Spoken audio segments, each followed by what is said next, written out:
This is a mapping channel, Faden.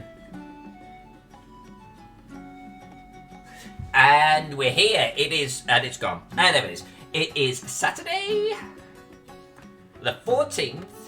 We are doing episode 6 of Lightharbor for nobledwarf.com. This is going to be a 3 to 4 hour, maybe 3 hour stream, and we're gonna spill out beyond the city. We're gonna start hitting these districts. We're gonna maybe do a graveyard up here on the hill, looking down on the city. We're gonna work on this side of the city right here. We're gonna maybe work on this little industrial zone right here. I've got some plans for this odd little shape. But I think we're gonna start on the palace. I think that's where we're gonna actually break ground today. Now, just as a reminder, and I will repeat this several times, it is Song Request Saturday. That means you could do exclamation SR in the chat, paste in a YouTube video link, a song that's not too long, okay? And you get about 5 requests, I think, if you're not a subscriber. And just request. I'm not posting this to YouTube, I'm not posting this to Facebook. You can just paste in whatever songs you want. So as the chat gets more lively later on, I will repeat that. Last laugh. Afternoon to you.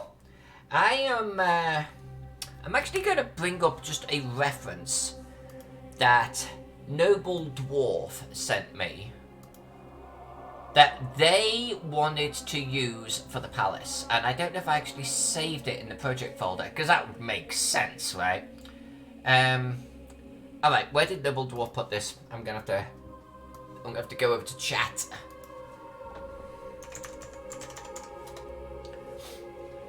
How have you been, last? How's it going?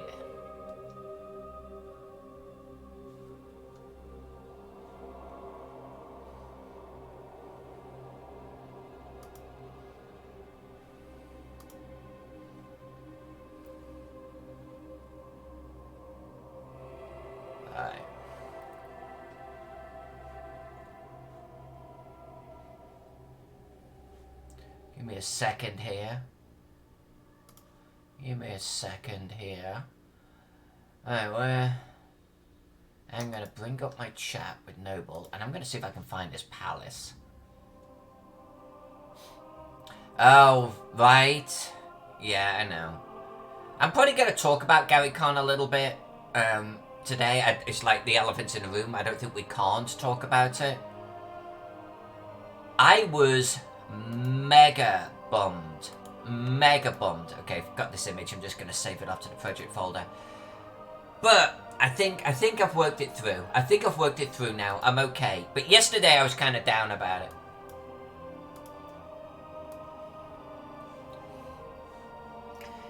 You gotta be chipper, right? Gotta try to be chipper. You know one reason why I'm chipper? It's snowing like the blazes out there right now. Middle of March. Portland, snowing. I love snow. Love it. So I'm actually, that gives me energy. I've been awake since like 5 o'clock in the morning for some bizarre reason. So I've had plenty of time to catch up with Facebook, go out, get breakfast, go to the store. I survived. They had no toilet paper. Got all of that done, stocked up for a couple of weeks back home, hoping that like, basically I get put into quarantine for a couple of weeks now at this stage. What's it not to love? Alright, so this is what Noble Dwarf sent me for the palace. That's special. That is special. That is really special. A, not sure how I'm going to draw that. B, the fact that I don't live in a place like this continually makes me sad. Like, my life is just, like, been pointless. I've missed out. But, okay, got it. Thanks, Noble Dwarf, for the challenge. There was a link above that? Oh, shit, and I just got out of chat. I missed the link. Let's go. Okay, I'll back off into chat I go. It's like that funny meme, though, isn't it? Last laugh. You know, nerds have been waiting for this moment, like, you know, for all their lives. It's like, seriously, I mean, it's a very serious business. I'm not making light of it at all. But if I get put into quarantine and it's like, don't go outside for 2 weeks, I am literally going to be okay with that. I'm like, oh, okay, sure. I mean, okay. I'm not sure I would get any level of cabin fever. I'll just sit here with my cats and my board games and my computer games and my role-playing games and my virtual games and my map streams and my Spartacus, you know, HD version. Alright.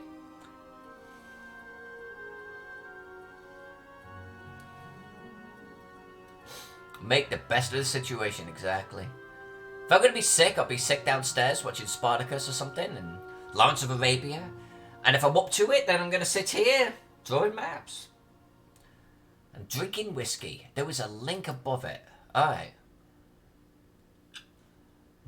Mosna Castle. Mosna Castle aerial view. So let's just take a quick look at Mosna Castle. Oh, okay. It actually looks different than I was expecting. Okay.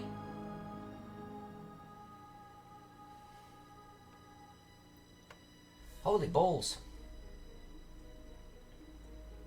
That's,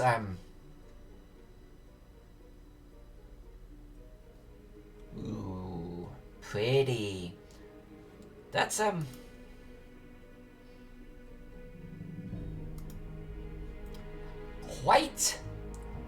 quite the little mansion, isn't it? Someone gets stupid rich. Buy a place like this. Turn it into a gaming commune. Just give me this tower over here. Just for my wargaming minis, my role-playing games, my board games. Make this a common area where we all then convene and play games. Come on. Come on. Alright, I got it off to one side. So I can make reference to that. So I'm going to be doing a lot of this. Not asking for... You're getting all of that, my friend. You're getting all of it. You can't send me a picture. You can't send me a picture and say inspiration without me going, okay, that's it. No, I'm going to see if we can do it. I'm going to see if we can do it. I'm going to knock down some of the buildings we've got here already. We're going to make room for it. The Faden Annex. I mean, see, if I had stupid money, and I'm not just saying this, I don't even have stupid money. I do okay in life. But I'm a giver. I give a lot of money away. I like helping people. You know, it makes me feel good as a human being. So I'll never be stupid rich. But if I was stupid rich, I would do a gaming commune. I'm telling you. There's plenty of people in this world that could live in that commune with, like, doing work in the business. But they don't need a house. They just have their little wing. Their apartment complex. And then we've got a permanent year-round bloody convention going on, you know? I'll get my paints, go into the common area, paint my minis, with some friends, drink whiskey. Oh, please. I mean, there's plenty of times where I want personal space. But there's plenty of times where I would love to sit at a table with a whole bunch of paints out and miniatures and laugh and joke and paint. I think this is why I like doing this. I'm hanging out. And I would definitely buy a gaming commune. There we go. I was like, why is this not deleting? Alright, so we are knocking down this wing. Let's call this an iteration of the city that is no more. And I think I'm going to knock down that other one over there too. Maybe. Alright, it's Noble Dwarf's fault. Question is, can I fit the mansion here and will it be large enough?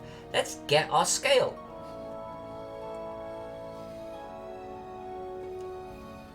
There's my scale. Okay. So I think we would end up with something about 375, 400 feet across. Like, I'm thinking about orientating it this way. and then the road will come in like this. That's what I'm thinking about. Maybe orientate it this way, and the road could hook around like this. Maybe like that. So it'd be about 375, 400 feet. That's good, right? That's good for a palace.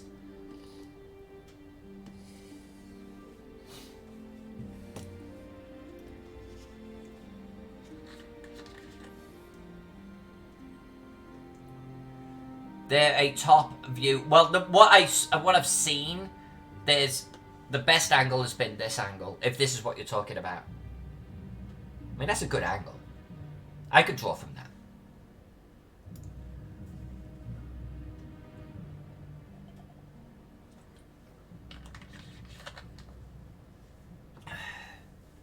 Well, this is what I'm gonna do. I'm gonna draw it, and then we're gonna position it. Okay, so don't worry too much about the angle that I draw it at. I think we will figure out then. We'll rotate it. You know, do we want to look over to the slums? Probably not. Do we want to look out maybe towards the northwest there? Towards the northeast? Northeast is a nice view, but we'll figure that. We'll figure that. We'll draw it first, okay? So, what's the best way of doing this? Let's get our core shape going on. I'm not actually going to draw this on an existing layer. Let's just draw this off, and let's shrink this to let's do a 4. All right, Saturday. It's a good day. It's gonna be a good day.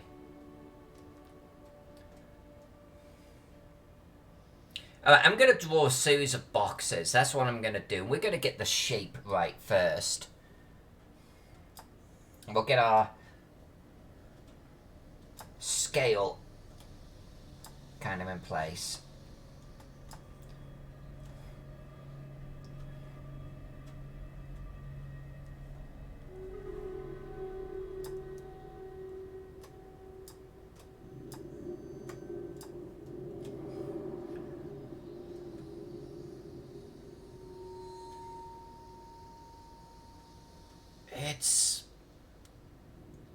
You know, it's funny because the picture that you sent me, Noble, I swear,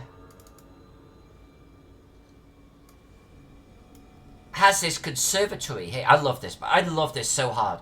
It has this conservatory, but see this glass roof over here?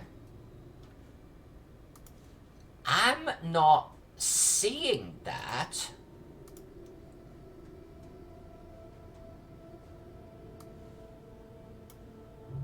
Maybe that must be the glass roof. So that must be the conservatory over there. So your photo that you sent me was right here. So we got a glass roof, we got the conservatory. Okay. Whatever. Okay. Mover of castles. That sounds like a job where I could actually get a gaming commune going. Yeah, I'll move your castle. Right over here. Yeesh. All right. This is. Let's just draw shape. Let's just draw shapes, and then let's compare it to the actual castle. This is honestly quite the building. I love it, and we'll clean up lines and shit. I'm not sort of too worried about that. Alright, this is going to be an interesting bit. Then it does this.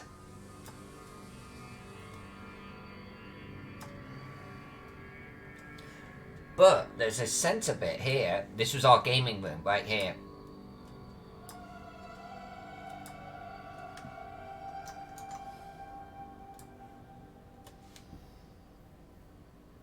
I think the scale's going to work out about right.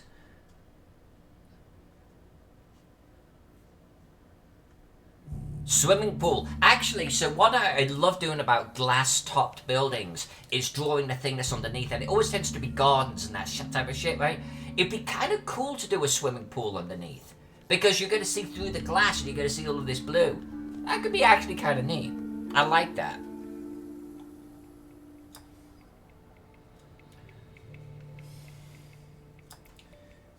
Now, had I known that this was actually pretty symmetrical, I might have actually done the symmetry tool, but yeah. It doesn't end up being completely symmetrical looking at this, so let's do it without. Alright. Oh, and then that's got something sticking off the corner there too. Oh, that's got a lot of things sticking off the corner there. So now we're actually drawing this side. So you see this bit here? That there is that. This bit is that. Then there's this tower right here. So that means this is actually is the aerial view shows it here. So oh, this bit here sticks off. Actually, you know what? Hold on. Come on. You digital world now, Faden. Digital world. Alright. So to explain, this is this. Then there's this bit all the way back here with this is actually this. This sticks off the side here, not drawn yet. This is here. This conservatory sticks off the side even further. Then this is this top corner, and then this will be about here. This is freaking cool, man. This tower, give me this tower. That tower would be enough. I could get all my wargaming supplies in this tower. Here's my painting room up here. No, here. I like light when I paint.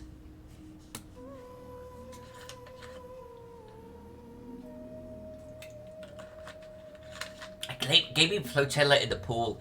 That's one of those things where it's like completely impractical, you know? Alright, so we got a circle here. So that... No, the circle is here. The circle is here. Alright, okay. So I gotta do a square bit coming off here. Let's do the square bit first. Alright. So we got the square bit coming off. You know what? I actually want to bring that up just a little bit further. Not too deep. There. And then we're going to have a tower here. We've got another square bit coming off here.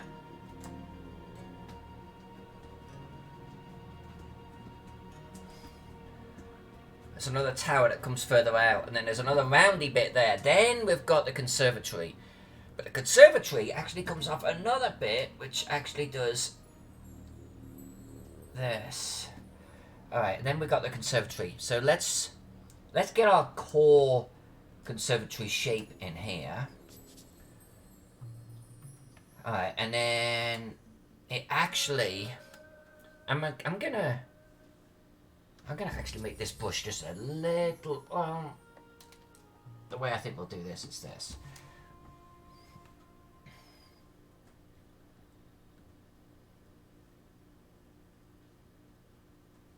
Alright.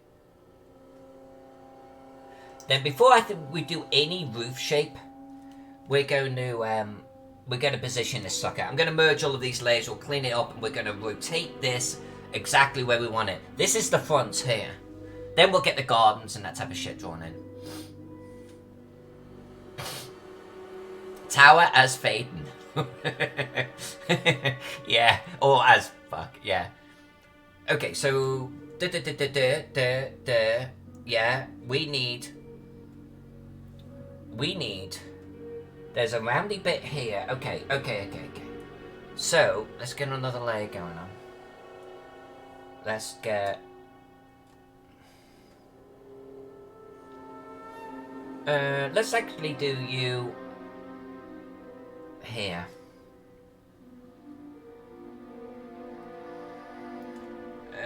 will 2 pixels do it? Yeah. Alright, tower there. And then there's a smaller tower. It's not really a tower, but here. Now what I'm drawing there... Oh, actually, and... Oh, so you actually come over here, too. Oh, crap. Okay, so what I've done there... That might not be 100% in the right position, but I think it'll do. It's about right. It's about right. Yeah, it'll do. And then there's another figure tower. Holy balls! So these two actually don't reach down to the ground. Like on the side of the building, they're actually on the 2nd floor. What do they call it? Like minarets or something? So they actually stick out from the... So from above, you're definitely going to see them because they've got their own little sort of roofs and everything. So that's why I wanted to make sure they were on there. Then there's this other figure... Oh, this building is gorgeous. I've never seen this building before. This is an insane building. Even just the towers give me goosebumps. Where is Princess of Rome as we're drawing this? She would love this. Alright, so this one goes right here.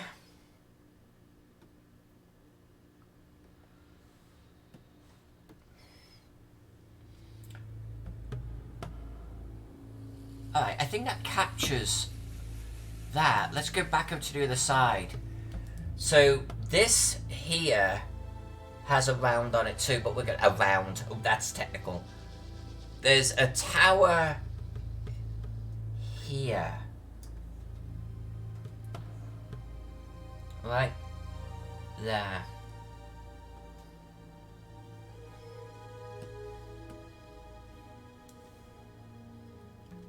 And... Alright, I think that's our core shape. That's our core shape. And I know it looks messy, but don't worry about that. We're going to clean all of this up. It's going to come to life. Okay, so now... That's a pretty big building. That's a pretty big building. But now we can actually put it anywhere we want. And I can knock down this if we need to. I mean... Do we have it, like, here? I don't think, again, don't worry about this. We can get rid of anything we want. Do we have it here, looking out towards the northeast? Do we actually face it more like this? And have it facing towards the southeast? What should the orientation of this be? I'm going to zoom out a little bit. We can look to the southeast. It's not a bad area. We can look to the east or the northeast, which is a prettier area. Or directly north. The north and the northeast are the prettiest areas. Or northwest. That's probably the most attractive area to be looking at. It's going to be very fat. This is going to be a real nice looking building. East over the river, says Noble. Alright. Let's see what that looks like.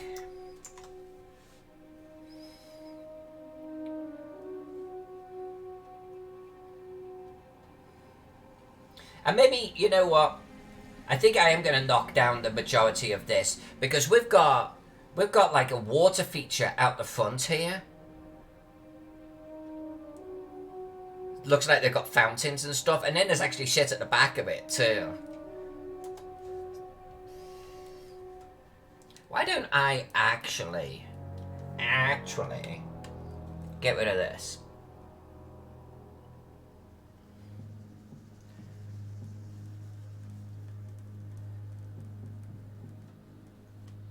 It's been on our map for 16 episodes and now it's gone.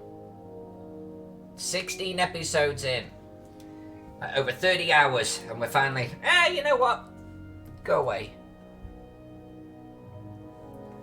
Big water feature at the front. We're going to have gardens and stuff at the back. Do we do something like that?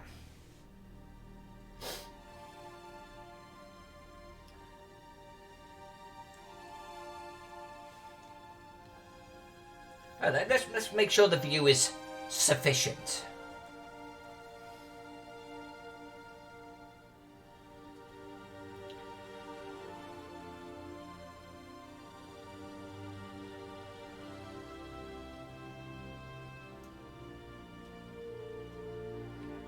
Yeah, these towers are... In fact, this tower down here would have a nice panoramic view, but it would actually be able to oversee the water and the military complex here. The more front towers start to actually look over our Edwardian area and our park. Over here is overlooking our Elven Gardens and out into the Georgian area. And all of it overlooks the river. And the rolling hills of it. I think that's a pretty good orientation. That's not bad. I think that will work. I don't have red flags with that at all. Let's do that.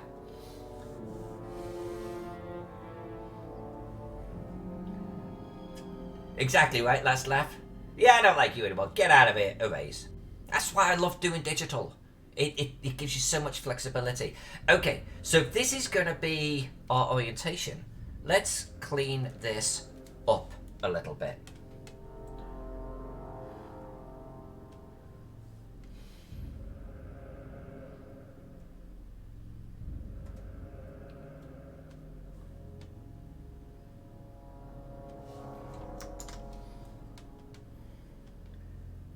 And then we'll start drawing in roof details and gardens.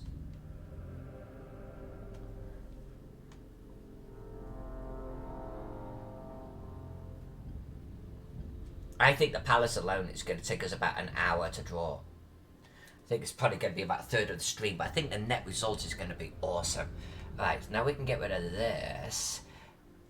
I can get rid of these because it's actually an intersection of roofs that is...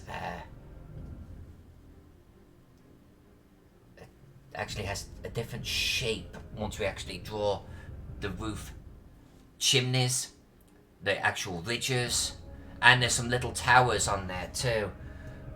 Talking of which, I think that and that can potentially stay. Potentially. God, there's roofs within roofs on this thing. I'm actually just going to drag this back into view so you can see. Look how... I'm max view, go away. Look how these roofs obviously are going into this roof. But look how there's another roof here. And then you've got this tower that also intersects the roof. There's... Oh, and then we've got this actually, which I've not drawn yet, which is an angled tower that actually intersects the roof. There's so... And here, too. This roof intersecting with this roof roof intersecting with that roof. There's a lot of details on this. And we'll draw it in the same colour too, or we'll colour it in the same colour later on. We'll capture that lovely red on the roof there.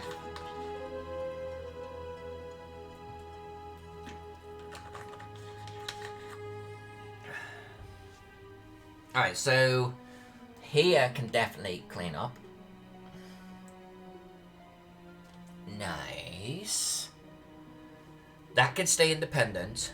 We do have a tower to draw in that. Maybe we start there now. Let's go from the top and let's start working our way down, adding roof details. Which I actually think I'm going to draw on the roof detail layer, just in case I screw up. Alright, so this...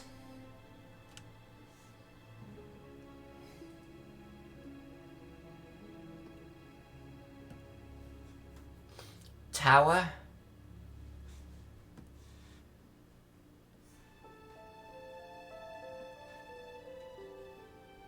Tower. Tower.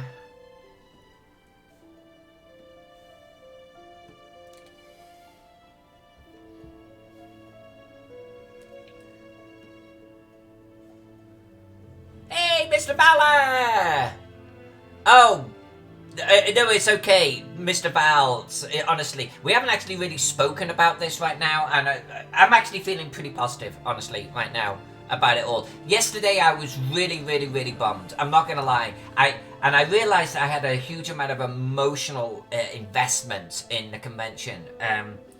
You know, from the maps that we've done, but also my contributions towards the auction, to meeting Noble Dwarf, who I really like, and like being able to hug the crap out of him and sign maps. I feel like we're building up a partnership together. I was very emotionally invested in that, and obviously with it counselling, and they made the right decision. There was an emotional blow, but I'm over it now. It's fine. It's fine. You know, at first I was like, well, the map is just going to be thrown away because they won't use it next year. But I'm like, no, that's okay. That's okay. The map will become collectible because it's the GaryCon that was cancelled, and now you have an opportunity to buy a canvas or a regular print of it. So it would be out there, and it was good work. So I'm proud of it, you know. And I'll just draw another map for them next year, and we've already done all of the hard work because now we know the layout of the place, and it'll just be a different colour scheme, so to speak, you know? So it'll be a different colouring effort, and we'll get to do that at the end of the year. So I'm fine. I'm still painting the dragon. It still will go to auction. It's all good. It's all good. Bodhi Gazilla, subscribe for 7 months.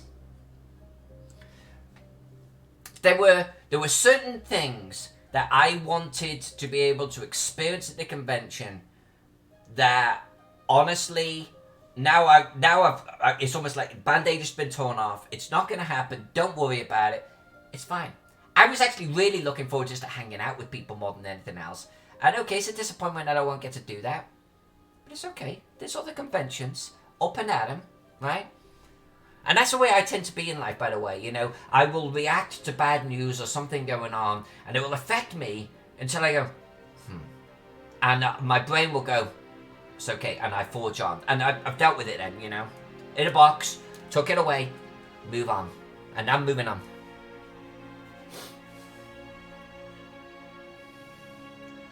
Alright, we are drawing Palace, my friend, and it is a palace of the gods. It is a palace of the freaking gods right here. And I'm trying to get my head wrapped around this. But you know what I think the best approach might be?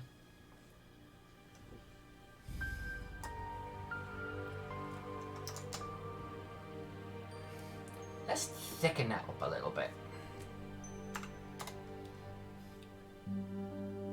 Shake your fist at the heavens and then get back to work. Exactly. Exactly.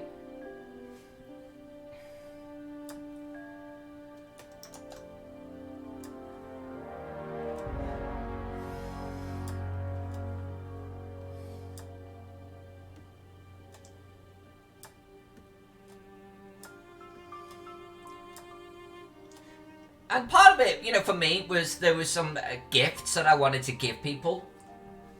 I'm still going to get to be able to give them their gifts. Just be later in the year. It'll just be at a different convention. Or maybe it'll be next year's GaryCon, you know?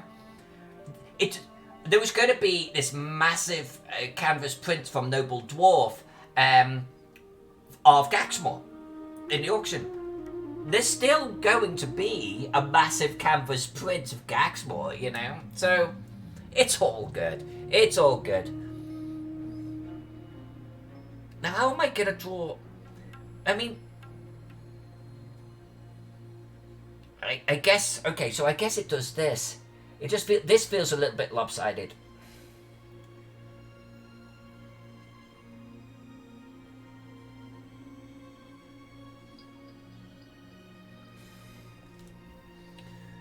This is going to look awesome!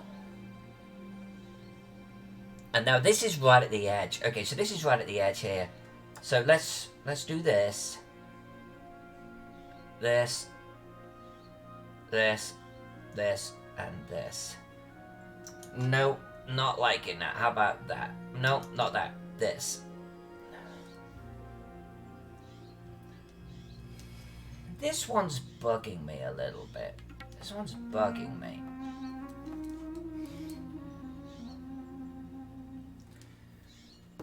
That's better. Now this whole thing is gonna, like, you know, on a page is gonna be like that. You're not really gonna see it. But knowing Noble Dwarf, they're gonna print this massive version. So we're gonna get to see the details. So the details are gonna be right. Reaper, I'm probably not gonna do this year. Gamehole, I am doing this year. And I'm gonna throw my all into Gamehole. North Texas is a 90% for me, depending what happens, obviously.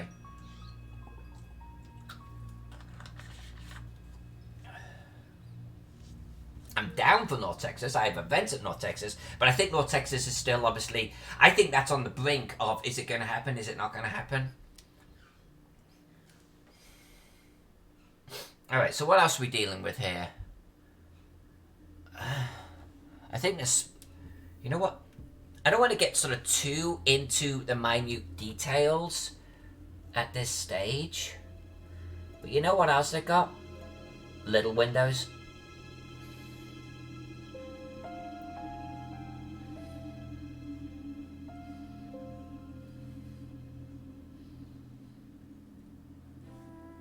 This freaking building, man.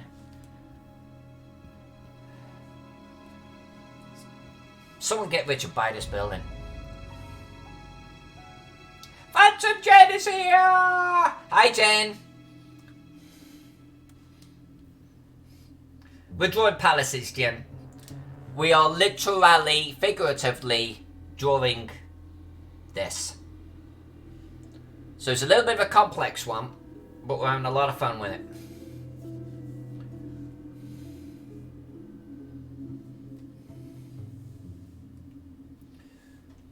Last Laugh, my new best friend. So it's between you, Last Laugh, and Noble Dwarf right now. Because Zach Glazar keeps spending all of his money on graphics cards and things. So he'll never buy a palace like this. But he needs it for all of his toys. But Jen, I'm going to drag this back into view. Look at this thing. Look at how gorgeous this is. Here's it from the side. Look at this. How do we, as a community, not live in a place like this? Look how insane this is. I'm in love. I'm in love with it. I'm in love with the building. It's so beautiful. It's so beautiful.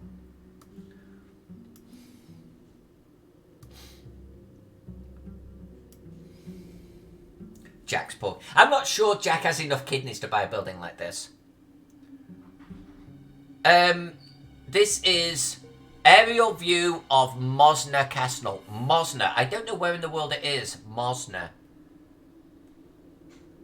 Noble will know. Alright, I don't know what's at the front of this. I can't quite see. We'll get another view of that.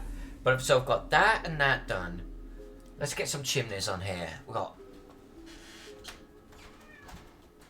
4 chimneys. Oddly spaced. I don't know if I'm going to do them oddly spaced.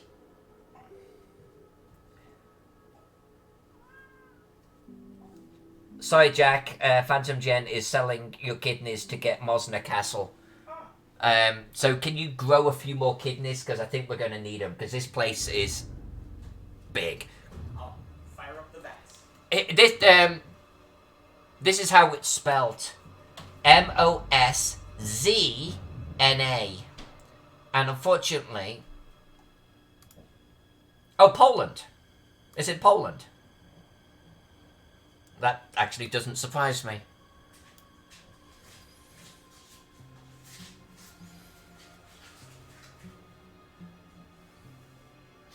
Alright, so we've got some chimneys, and then we'll do some smaller chimneys here. These are actually offset.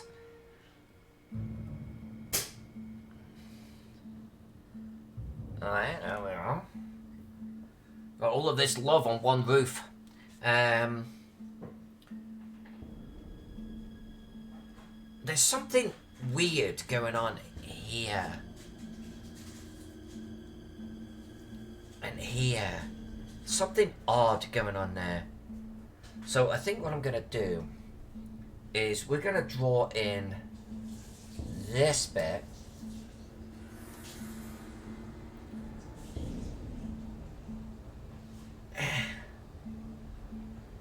there is an oddity here in the universe. And I'm not sure I'm actually going to do it. I'm not sure. They actually have this weird angled roof right here that actually goes this way. And I think it's just going to visually confuse things.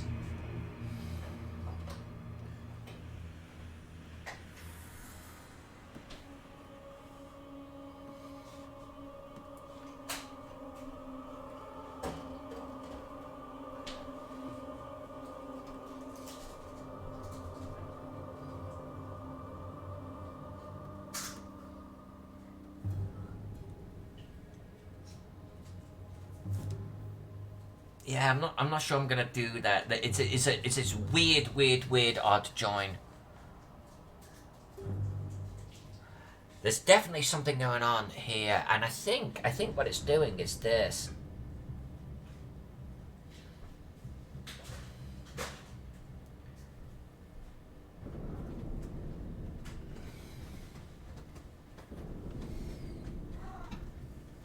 Oh, okay, well, maybe we could do a kidney drive. Everyone sell a kidney. We'll get in this place. Yeah, my kidneys are going to be shot, though, because I drink too much. Actually, that's not a bad business model. You want to live here, you sell a kidney. How bad do you want it? Hello. Isn't it your liver that goes out when you drink? I don't know. What are kidneys used for, then?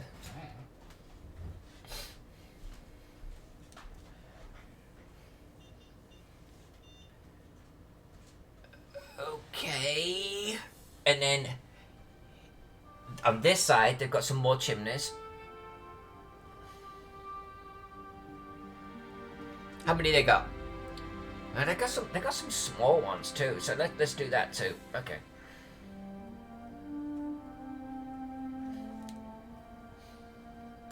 All right. This is going to be special. This is going to be special.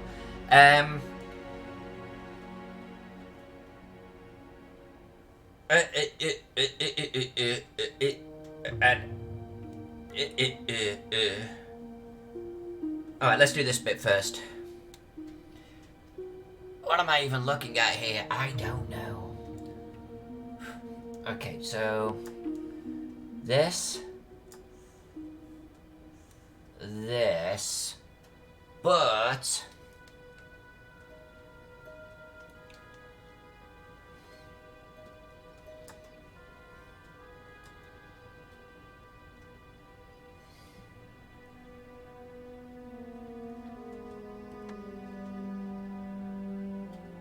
what just happened? Edit. Stroke. A white? I did a white stroke. Oh, weird. There we go.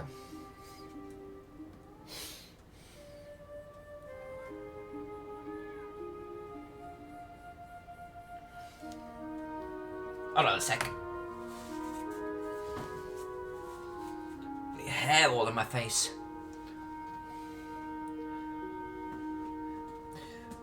I don't know if I want to be on dialysis. This place looks like it's got 24 floors. I need to be mobile, especially in a tower. But I'll sell one. I'll sell one of each, a kidney and a liver. Wait, you've only got one liver, right? Maybe I can't sell one of them. And she's dead. Wow, she really wanted to live in this. You know, actually, I'll just sell my whole body. Put my head in a jar. As long as I got little robot arms.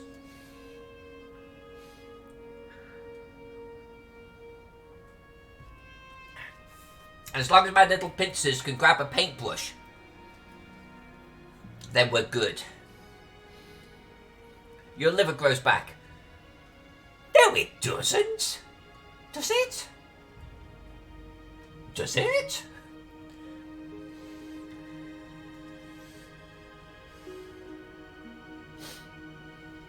No.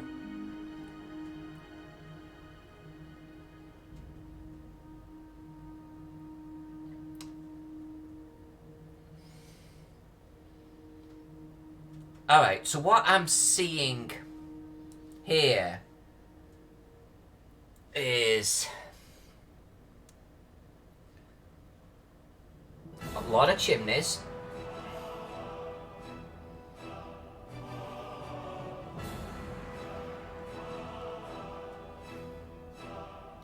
Oddly, they've got less on the other side. But they also have 1, 2, 3. 1, 2, 3.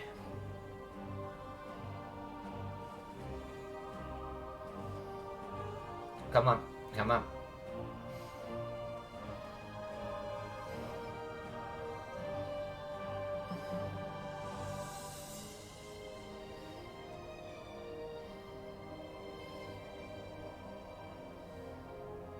Come on, come on, come on, little things. There we go. Oh, I better hit save, otherwise I'll cry. It really grows back? Wow, I did not know that. I did not know that. I had no idea.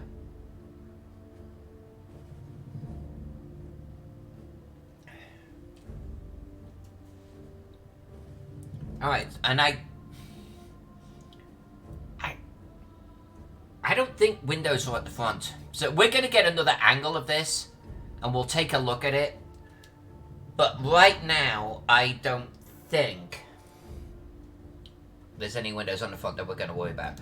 Alright, but we are going to do...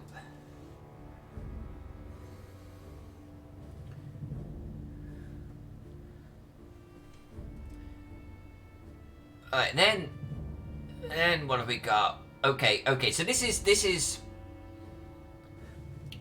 here actually does stop where it hits this.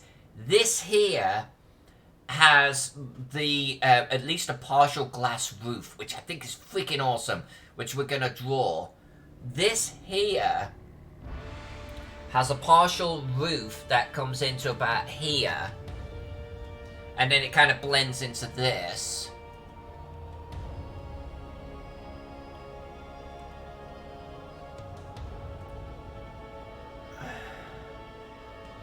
I'm not seeing any chimneys or markings on that, so we'll just leave that as is. There is a little tiny door down there.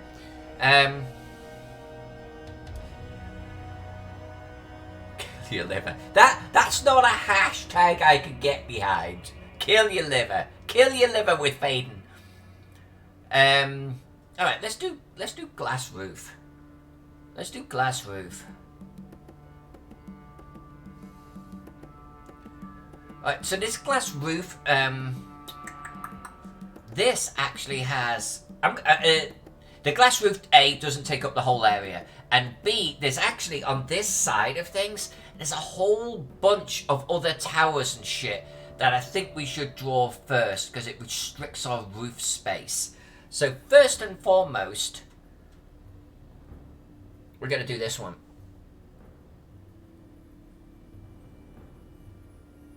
Yeah, okay, so what's the best way of doing this? Because it actually does this.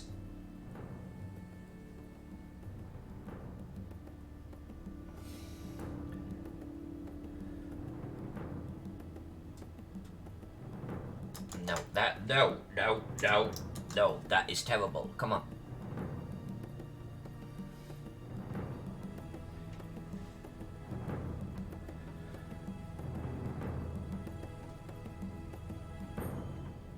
And then it's only partially comes down here, because then it actually melts into the roof itself. So what shape is that from above? So if this is my... That's going to be our halfway line.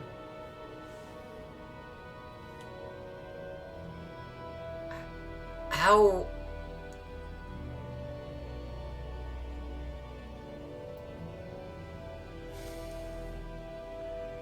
Oh, and then there's a bloody chimney on the side of it there too. I'm actually finding this to be a good mental mind bender. I mean, literally, does it end short? Like, I think it does, because it melds into the roof at that point. Okay.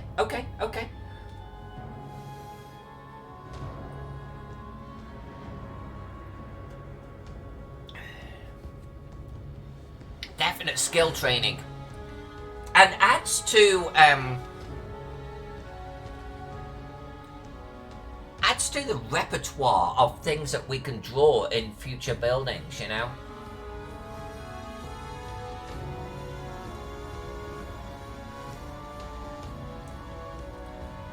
So just by the way, just as a little bit of news on the whole GaryCon front, I haven't made any arrangements on this yet. Obviously I was going to go to GaryCon, now I'm not. I was going to run some games, now I'm not. I'm probably not going to take that time off.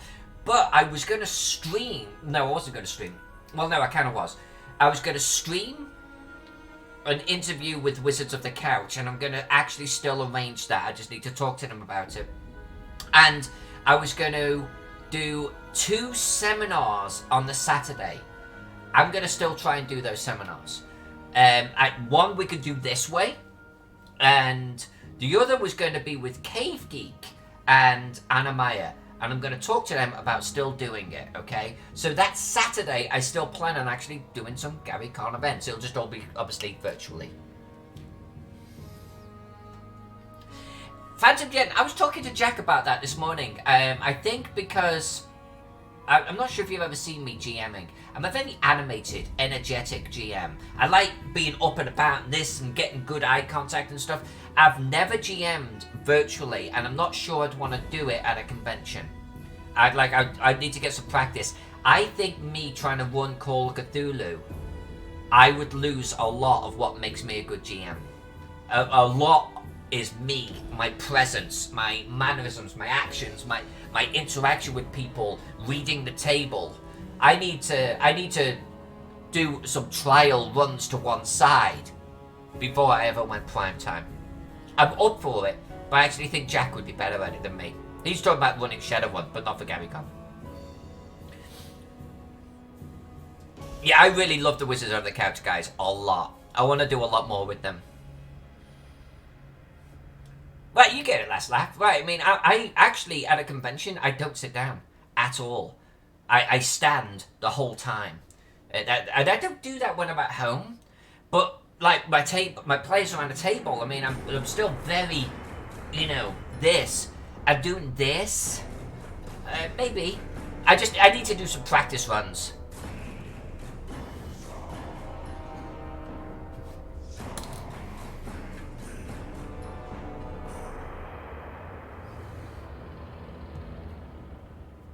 You see me role-playing. I'm not sure you see me GMing. Anyway.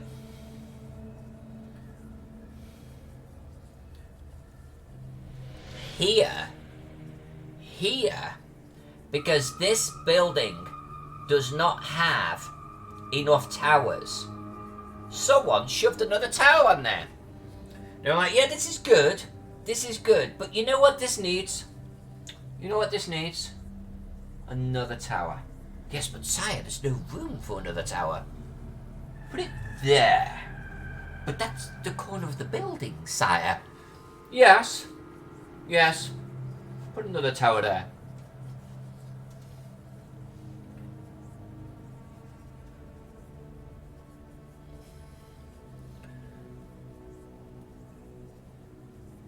And don't forget to give it a window. I want to be able to look out over my front lawn. Oh, and you know, literally, I'm going to show you what I'm looking at here. Look at this.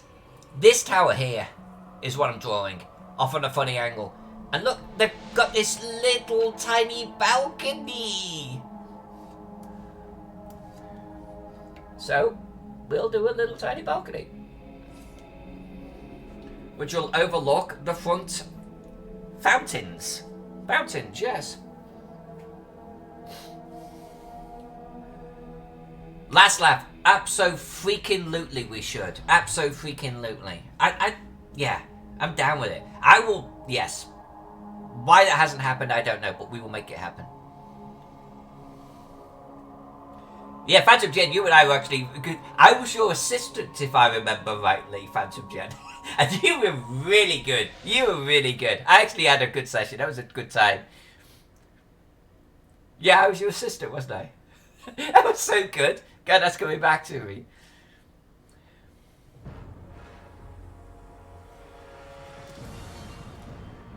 Last laugh. Do I know who you are? No. Are you going to tell me, or are you going to keep me guessing?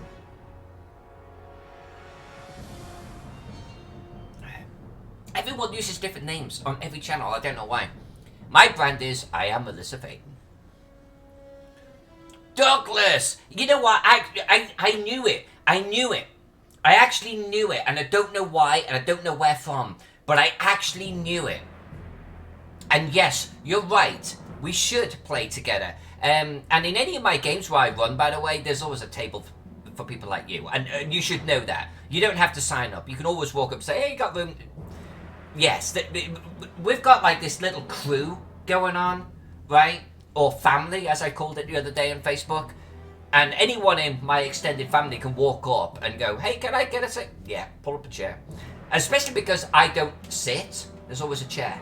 So it's like, yeah, go. Always. Don't worry about it. We'll play. We have to. And how we've gone through so many conventions and not, I don't know. Game hole. Let's make it happen.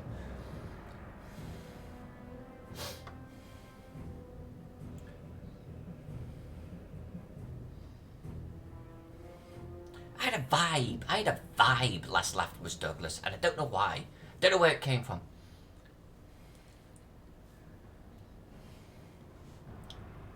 Alright, so Mosna has a glass roof here. It takes up about the last half, the last segment of this section here. So that's what we're going to draw on now. Is that glass roof. So we're positioning it here. Then there is this tower, which we're going to come back to. So, glass roof time.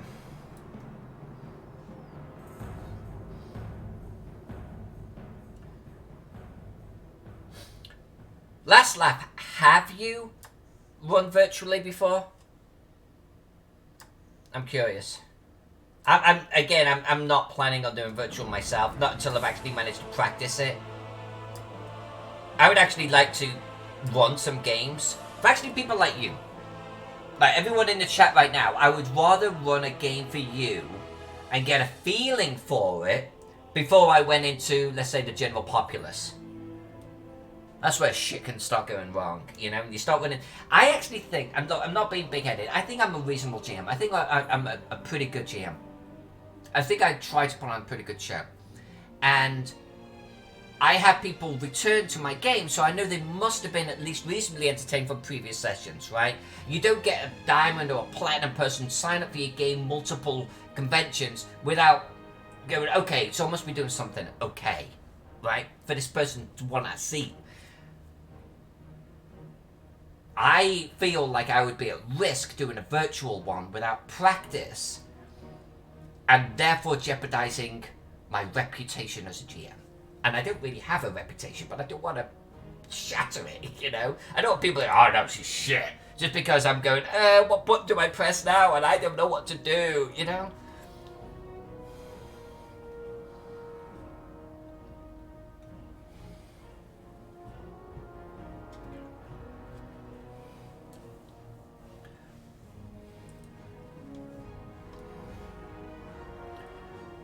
Last lap, exactly, right?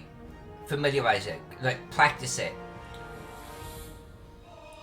I would actually honestly like to play in them a little bit more.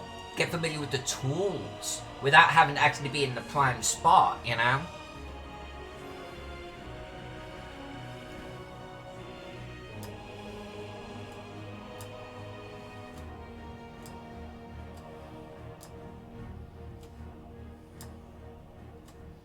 So yeah, I mean, for GaryCon, I'm not gonna do that.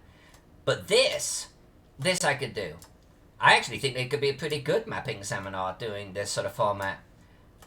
I would consider using other software, but this works out pretty good.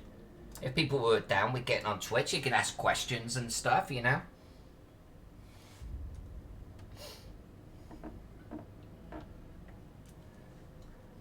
I was planning, actually, during GaryCon, of breaking out the Gaxmore map and basically going through my drawing techniques with all of the individual components starting with black and white, like turning all of the color off. So I was going to do almost an analysis, a 2-hour analysis of city development using Gaxmore as a visual reference. I don't know if that would be of interest to folks, but that was my plan.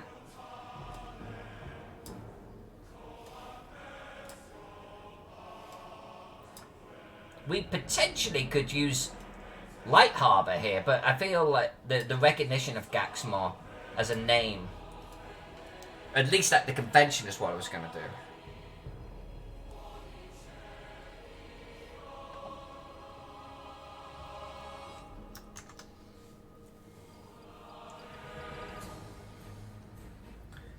The blame seat. That's a good way of putting it. Yeah, I feel, you know, on the whole subject of running games and stuff as a GM, I feel like, there we go, we're back to with these. I think as a GM, there's a certain iteration, right? There's, you're a player, and then you decide you want a GM one day, and you do that for your group, and hopefully they're fairly known to you. Then maybe one day you change group, but then there's being a GM at a convention. And that's different, because you've got a time slot, whatever it is, let's say 4 hours, you got a time slot to hit, and you need to entertain these players now, right? And they're strangers, and you could get difficult players. And I think that's an iteration right there. That's an evolution of, you know, GMing, because you don't know what you're gonna get. And I started mine by playing safe, by you know, Guppy, Darren, etc. Like Spoon. These were known people to me, and it was a private game, but allowed me to actually sort of get my little sort of GM chops going on for friends but strangers. Then you go into the general public. Then you don't know who's going to sit down at your table. That, I think, is an iteration. And then I think virtual is another step again, you know? Because you don't even get to necessarily see who you're with. And you're using unfamiliar tools. So, for me, that's a step I gotta get there.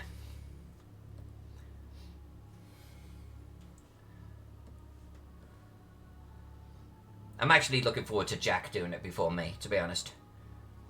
Because he does Shadowrun, and I think Shadowrun would actually be pretty well suited to it.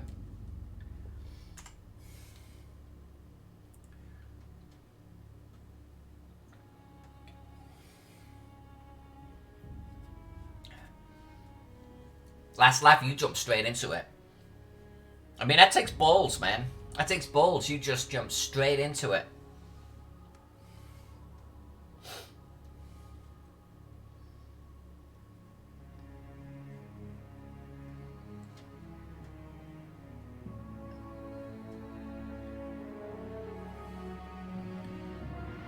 Alright, I'm going to swap pictures now. Alright, so these... Yeah, for me, honestly, last lap, for me, it was actually a big step. I mean, I've been GMing since I was, what, like 13, 14 years of age or something like that. So,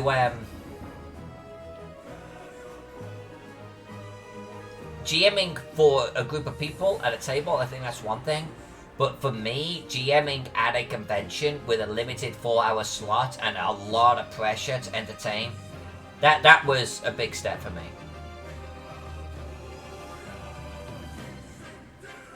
I think it was North Texas that I did it last year. And yeah, because I didn't know what it was really going to be like, doing a Call of Cthulhu game for known friends, a private game. That for me was a way of just putting my toe in the water, you know? Alright, so we are now dealing with this section here. Wow. Wow, wow, wow. The detail on this. Okay, so we've got this one done. You know what I haven't done here though? There's actually a little balcony right there.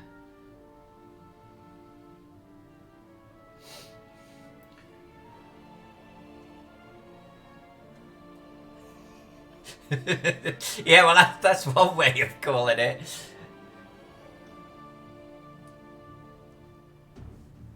I think part of my nervousness, if I'm going to be honest with you, is, I actually haven't been to that many conventions. I first started going to conventions about a year and a half ago. My first, aside from being a vendor, my first proper convention, I want to say, was Gamehole Con in 2018. I think it was my first proper convention. And and Jack and I sat, and we had a lot of fun, by the way. We had a lot of fun. That was our first time going as players, right? And we sat in some, what is that, D&D, is it D&D Beyond? But it's like the organized play, where you sit down, they give you a character, that's what you're playing. But you can take your character to other sessions. And we had some experiences with some assholes at the table, assholes.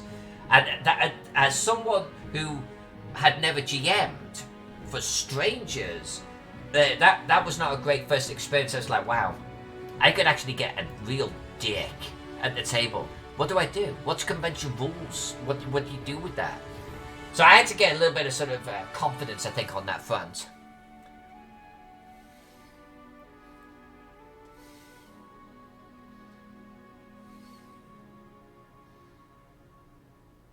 Adventurers League, that would be the one. That would be the one. Yeah, we had some disruptive players, and the GMs did not handle it particularly well. So it was one of those, having not been to conventions before, where it caused a great deal of, let's just call it uncertainty in me, as to, is this conventions? Is this how it goes? And I know it's not. And I know there's always the risk of me getting some kind of asshole at the table. But now I've been to a few, I kind of feel a little bit more confident about how to deal with it. I feel they should have been up here, by the way, but I'm not going to sweat it. Because it's still a good looking building. And they have literally... Is this a location where someone can go? Look at this. Look at this. Like, this is nuts. Wow.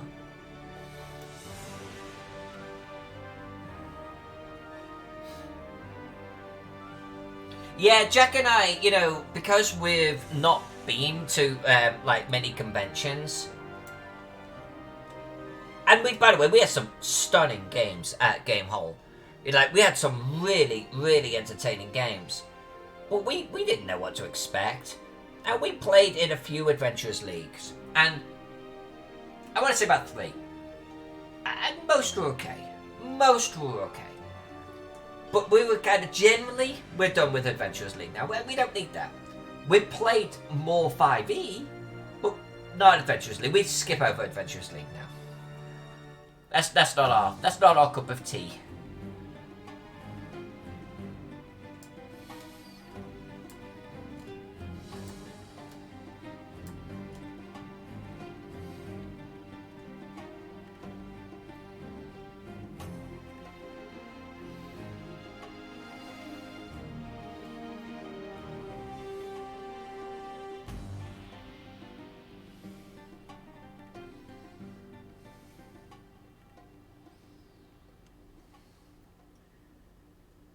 Alright, so then this gets a little bit simpler now. This gets a little bit simpler.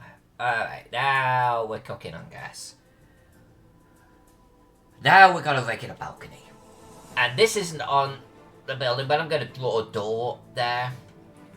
And we'll colour this, obviously, as a balcony. Now, we've got our conservatory.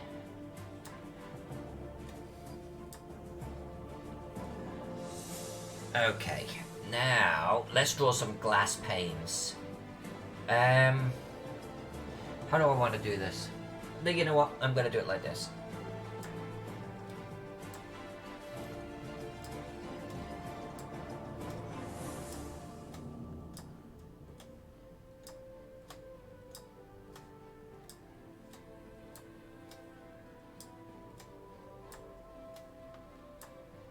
Come on. Oh, there we go. Come on. And I think... No, let's redo that one. It's more like that. There we go. Alright, alright. Then this... Oh, you're giving me goosebumps. Oh, that's a thing of freaking beauty. Whoa! I love it. I love it. That's gonna look so good painted. Yeah. Oh. So when did we start the stream? It was around 11. I'm an hour and a half. Am I an hour and a half in the stream? Maybe a little over an hour? That took a long time to draw, and we're not even done with the gardens. This could be... Most of the stream is actually just on the palace. Wow. But, I mean, I've got to do this tower right here. That's kind of nice. I mean, that's kind of pretty. It's nuts, but it's definitely pretty.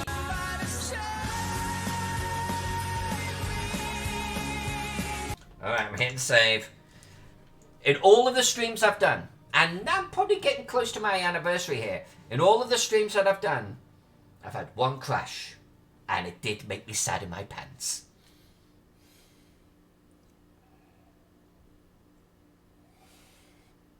Alright. So talking about austere, look at this. We got like the ground floor here. Well, it's like I guess the first floor. With little towers. Then we come up, 3rd, 4th, 5th, 6th floor.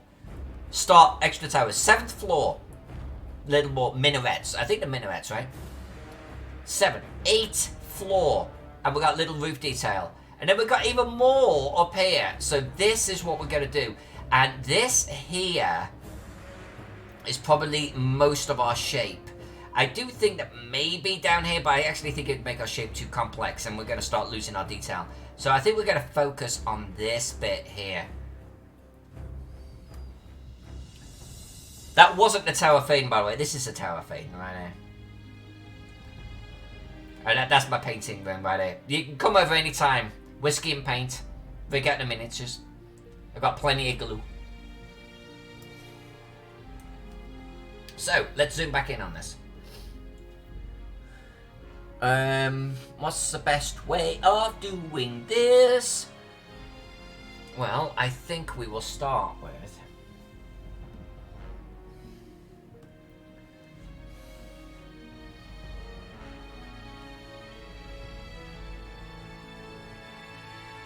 You know, there's actually... Hold on a sec. What I'm not liking here is...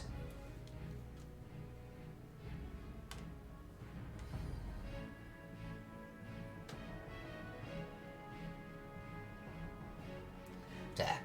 So now, we do this. What happened?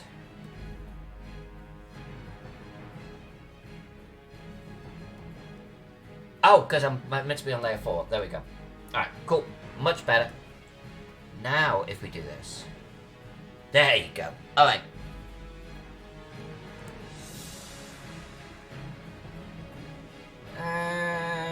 One more step.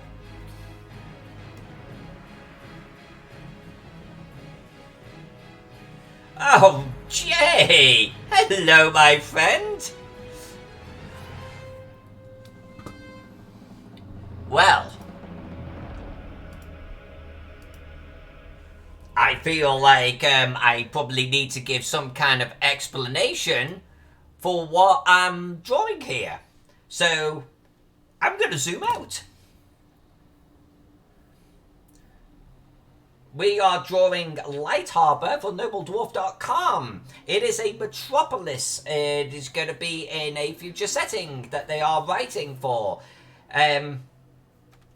We are doing it at super detailed level and quite large because Noble Dwarf like to print super detailed. This will be fully coloured. I can show you an example of one of my fully coloured maps, but I'll zoom in a little bit.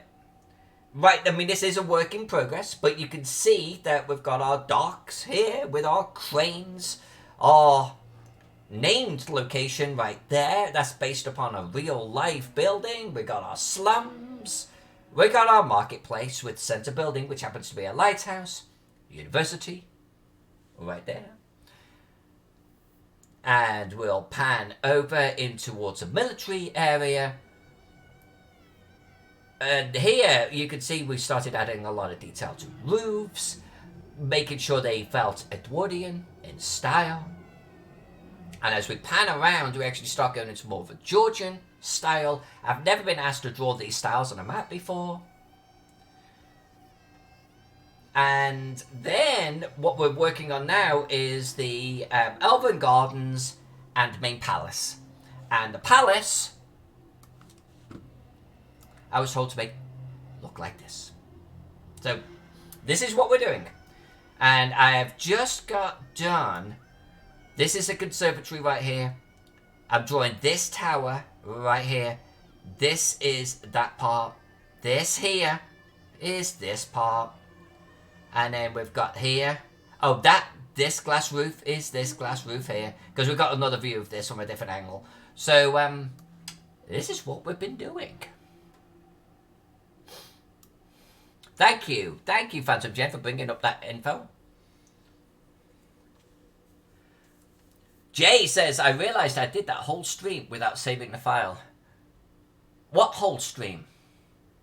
What, your whole stream? Or my whole stream? Whose stream? What stream are we talking about, Willis?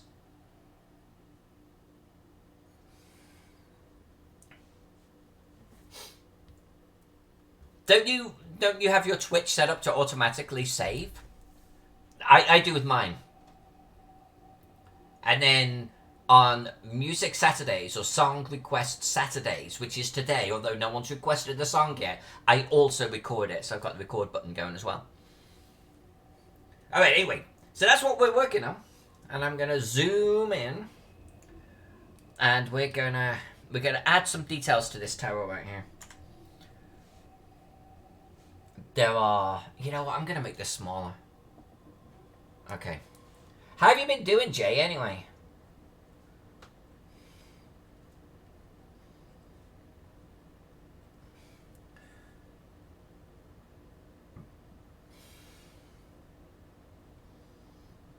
I want to get this right.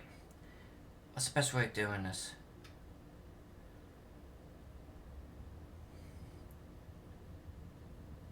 What is the best way of doing this? Oh, you know what? This is a kind of like a walkway. So now we're actually going to make that just a little thicker. There's there. There's there. And these are like is the term minaret? I've been using it a lot this stream. They're like minarets, I guess, above you, and you can walk out, little sort of curved area, and there's a doorway there, and you can come out onto this walkway right there. So that's kind of pretty. Busy, busy, busy, says Jay. Hoping I can get enough work done on my personal RPG for it to be my next Kickstarter. Fantastic. What? Tell us about the Kickstarter. Tell us about your personal RPG. You know, talk. Advertise, so to speak. Toot your own horn, if you will, sir. You've been on this channel before. It's all about, you know, artists, cartographers, illustrators, and a level of self-promotion, right? Alright, now we're gonna do the gardens for this.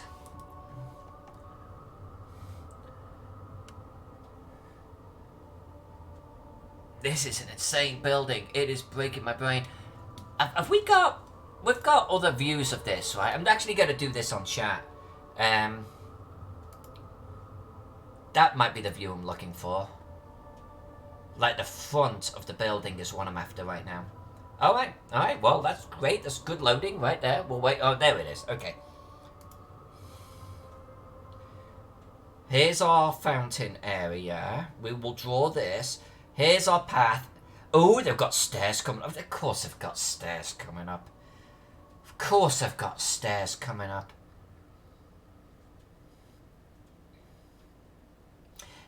That's that funny shape I was talking about. They've actually got this weird angle. You see that? It's not straight on. Okay, that's the bit that was confusing me from that side, standing on top of that tree.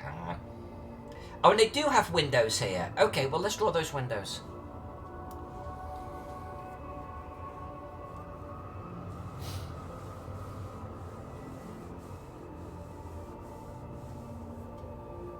Alright, Jay. Well, when you've got, something to share, come on over. Let's talk about it. We would all love to hear it. Do you have, like, an ETA for when you're hoping to kickstart it?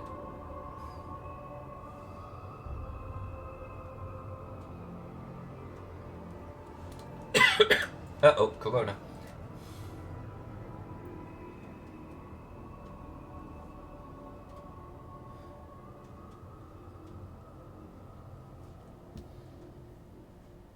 Yeah, good, good, good. Now let's hit the terrain.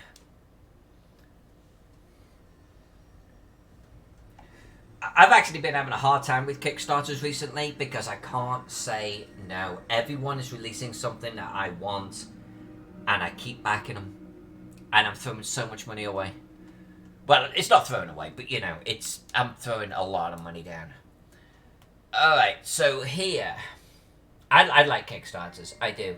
And I've had some pretty good luck with Kickstarters.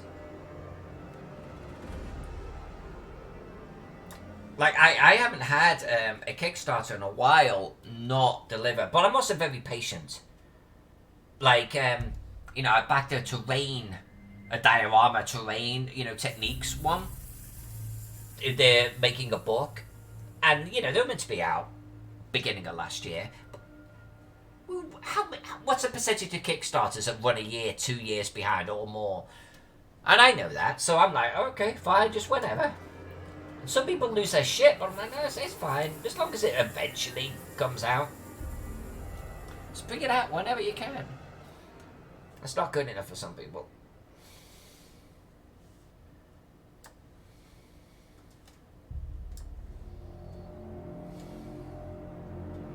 So I guess what I'm saying is I'm pretty darn patient.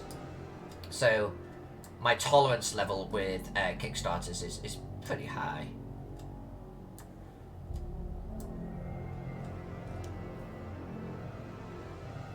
Wow.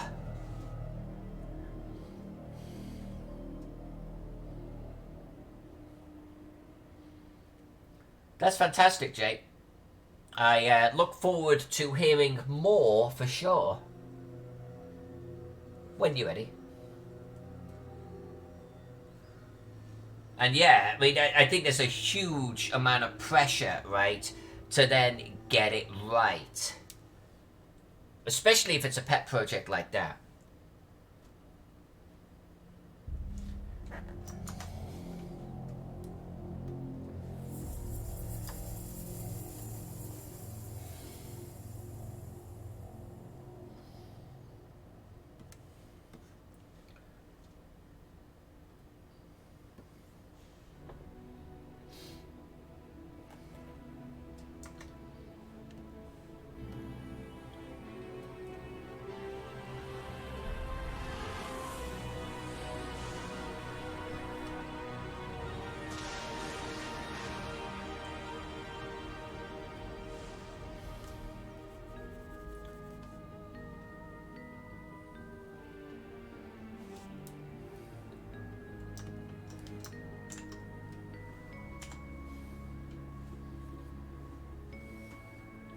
What about Britannia? Yeah.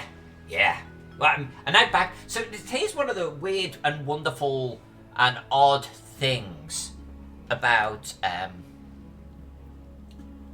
my life as a cartographer. So I have worked on a few professional projects now, and I have for quite some years, as you all know. And I've worked for some pretty big names. And it is actually surprising how little. Oh, I'm not happy with this. Yeah, it's surprising how little I actually get a copy of what my stuff is in. Like, it's really surprising. Like, I've got some on the shelf over there, and they invariably have come from early on in my cartography years for some reason. But I have actually created maps and never know when or how they're used. I've actually created maps for big names where 5, 6, 7 years later they've come to me and said, hey, can you make an adjustment to this? We're finally using it. Like years later, and I still don't know if they did use it, and I still don't know how they used it. I very rarely actually get a copy of the work that my maps are in. Very rare. Like, it's less than 5%. So I end up backing the Kickstarters myself. So I backed Britannia because I want a copy. You know? That's where I was going with this.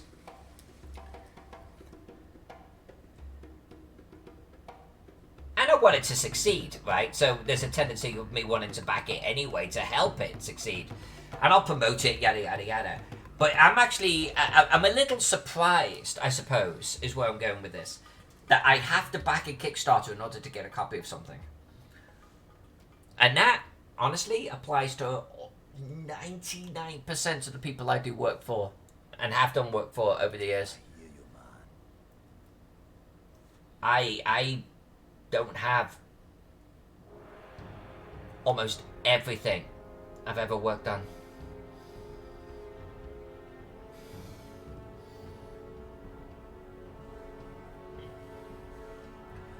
Oh, yeah, you know what? I want to actually talk to Zach Glazar because he has a better green screen than me. I'm running XSplit and it's pretty good, but if I start doing too much, it can't keep up. And I want to actually get better. I want a perfect green screen shit going on. That, or I'm actually honestly just going to do a backdrop that is completely nerdy and a whole bookshelf of games, you know, and stuff, which I think would be really good. And then I don't need to green screen it.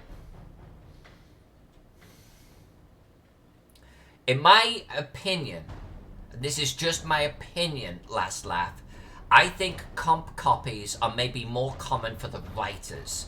I think writers get a lot more cred than any illustrator or cartographer gets for the same work.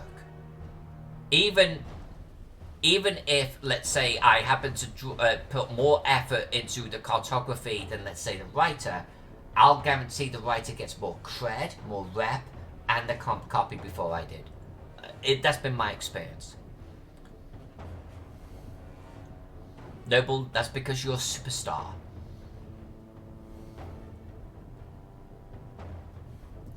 Jay. Okay, so there's a good example. Jay is a great artist. Jay is a stunning illustrator. By the way, if you need an illustrator, talk to Jay Shields. He's really good, and I'm not just blowing smoke up his ass. I really love his line work and his colouring.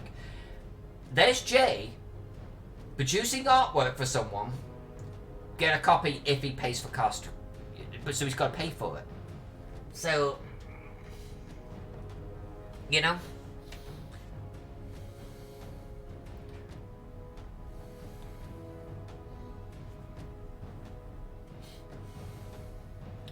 Edgeberry, and I think we'll do a bookshelf background. I mean, I've got a good bookshelf over there, but the problem is I stream over here. But I think I would like to do a bookshelf background. I would actually like to do some shelves behind me. And I could have the option of either putting games, books, or like diorama pieces, models, like big huge Cthulhu and shit. You know, just vary it up. I think I'd like to do that. Geek nerd wall behind me. That's what I'd like to do.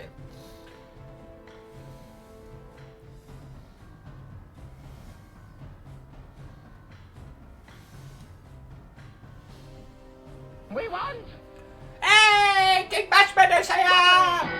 And King Bashman, by the way, everyone, King Bashman is working on a lot of the virtual side of GaryCon. And of course, with GaryCon being cancelled, it is now all virtual. King Bashman, everyone, is working his ass off. And he is one of the pivotal players in making the virtual GaryCon happen for us. Welcome, King Bashman. Alright, Jake, talk to you later. And yeah, okay, no Texas. Definitely talk to you there. Would love to sit down, chat with you.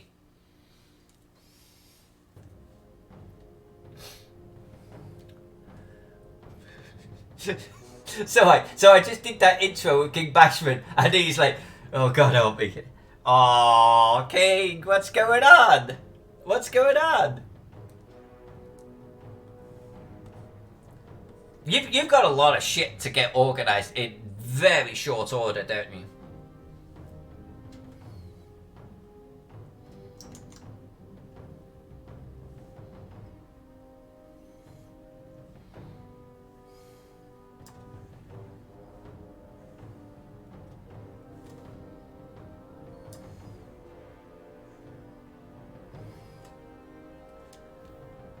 Yeah, I think this area is going to take most of the stream. I didn't expect that, but I think it's going to be a centerpiece. It's going to be a jewel of this city.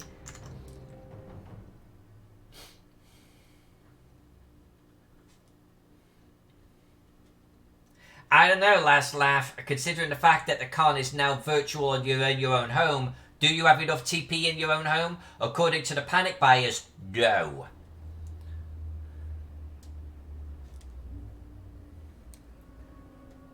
So King, come on, tell us about it. What's going on? It goes no further than this stream with, like, it's all of, like, 10 people in it.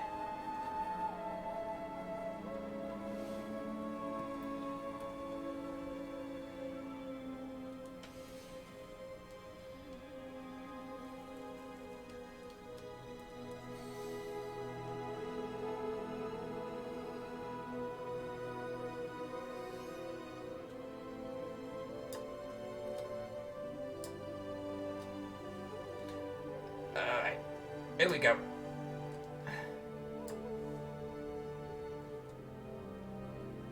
You know what?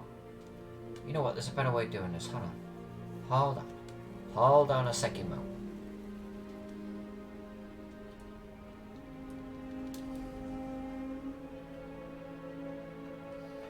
There's a better way of doing this.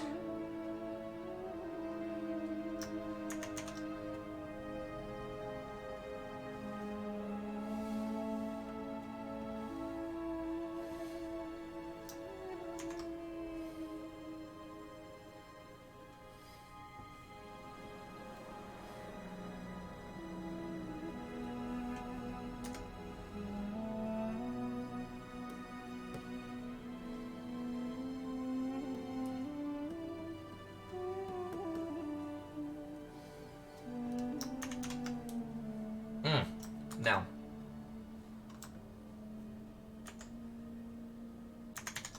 There we go.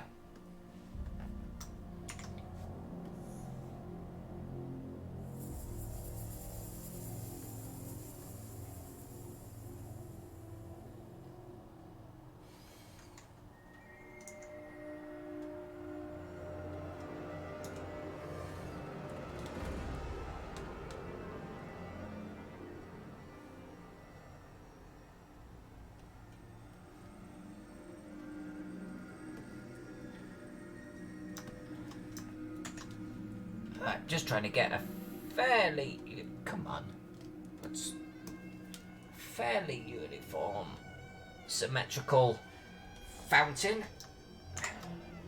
right there.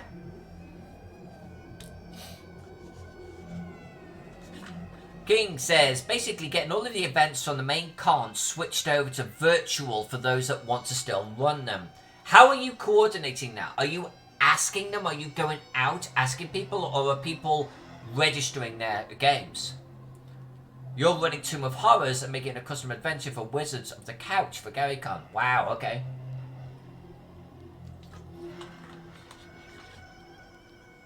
Yeah, and how to do it. No, I get that.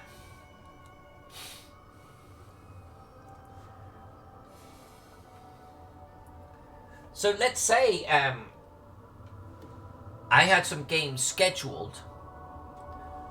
How are you going to know if I'm interested in actually Sorry, let me do a select, transform, modify, contract. Let's do 3 pixels. That's good. Yeah, how are you going to know if I'm interested in actually swapping them over? Is someone going to contact me? Are you going to wait to see if I actually schedule them? What's the plan? Oh, where did that little dot come from? Why have I got little dots? What? Where did they come from? Huh. Interesting. Alright, this looks freaking palatial. I mean, this looks palatial.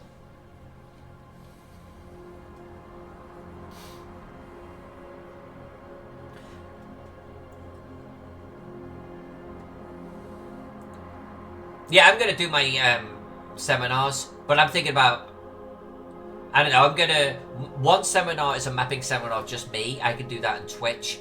And then the other seminars with Cape Geek and Anna, I've got to reach out to them to actually see if they want to do it or not.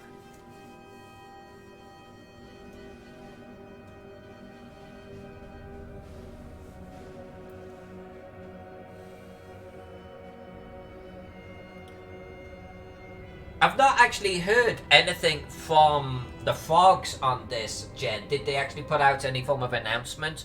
Or is the whole thing kind of moot?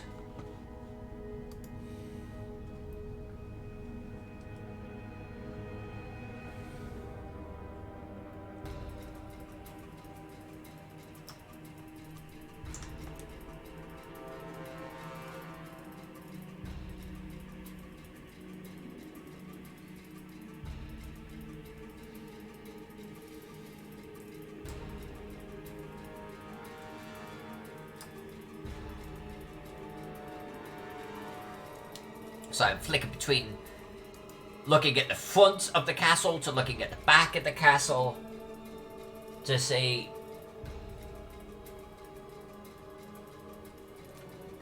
how the paths are arranged. Noble Dwarf didn't ask me to copy the paths or anything. Well, might as well while we're here, right? There's also a lot of trees around this. I think we might copy some of the trees across. Well, not literally copy, but you know what I mean? We're going to put some trees in there. Gardens.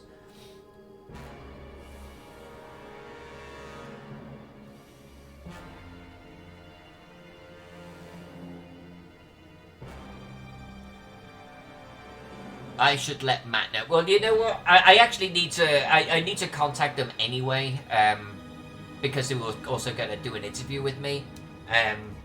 That we won't be able to do face-to-face now. So I need to talk to them about that. So I didn't know that they were going to be involved with seminars or anything, but I will let them know.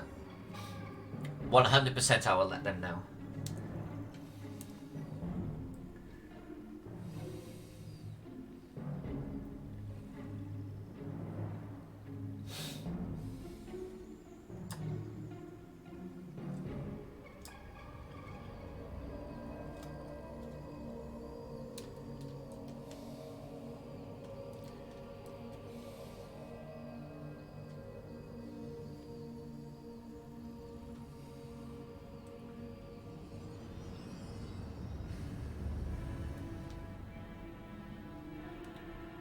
Actually, this ends there.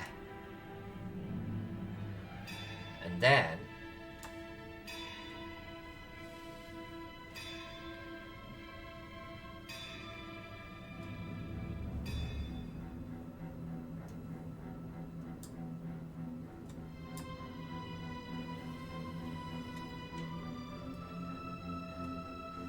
You know what? I don't like this line. Let's get rid of that line.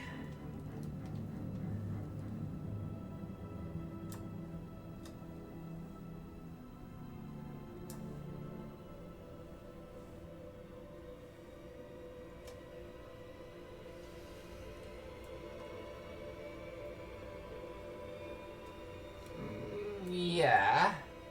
Yeah.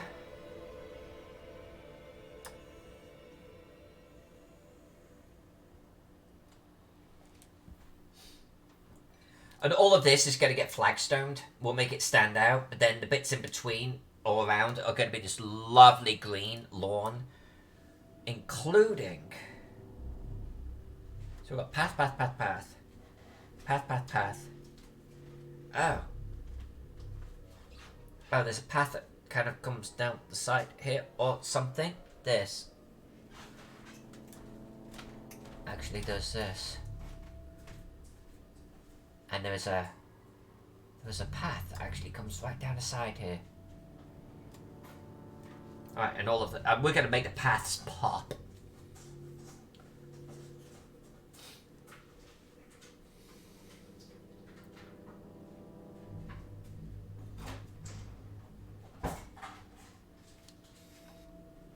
I was actually surprised, Phantom Jen, that like rooms were automatically cancelled. I was surprised by that step. Like, I'm not saying that it was a bad step. I just didn't expect that, you know? I mean, I guess it takes some headache off for you. You don't have to call them or anything. But I figured that they would almost require people to phone in just in case people wanted to turn up. But maybe it was a legal requirement or something.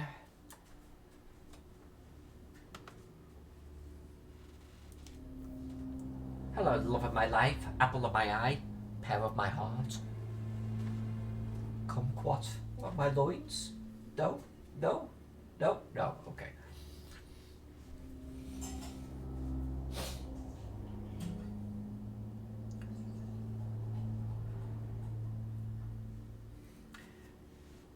It was kind of cool, King, that you were there and jumped in.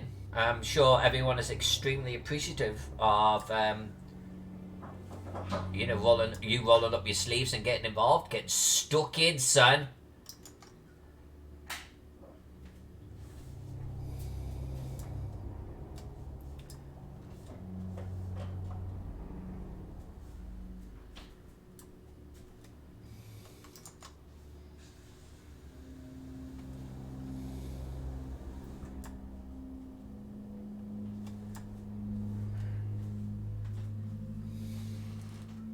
Thanks, darling.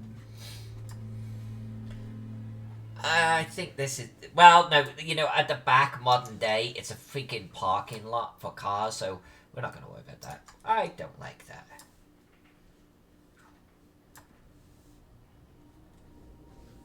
That I'm a little bit better with, and we're going to do something like this.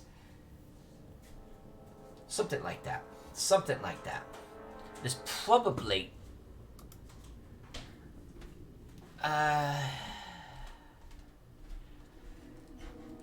yeah, this is actually heavily flagged in real life.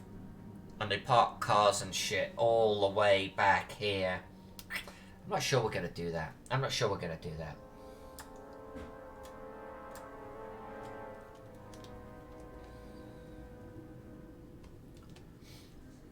I think we want more greenery, you know? Plants, trees, etc. etc.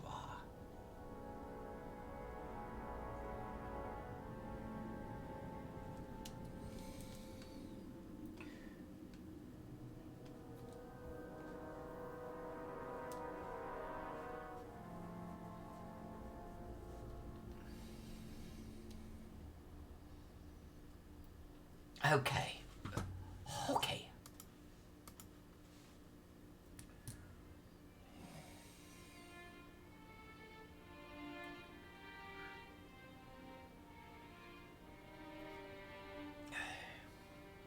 That makes sense, Phantom. Thank you for explaining that. That makes total sense.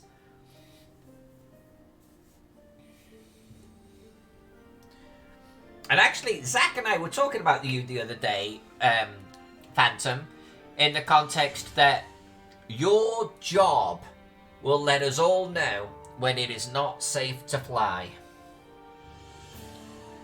And I was like, yeah, alright, that kind of makes sense, actually. When Phantom Jen says, don't fly anymore, you stop flying.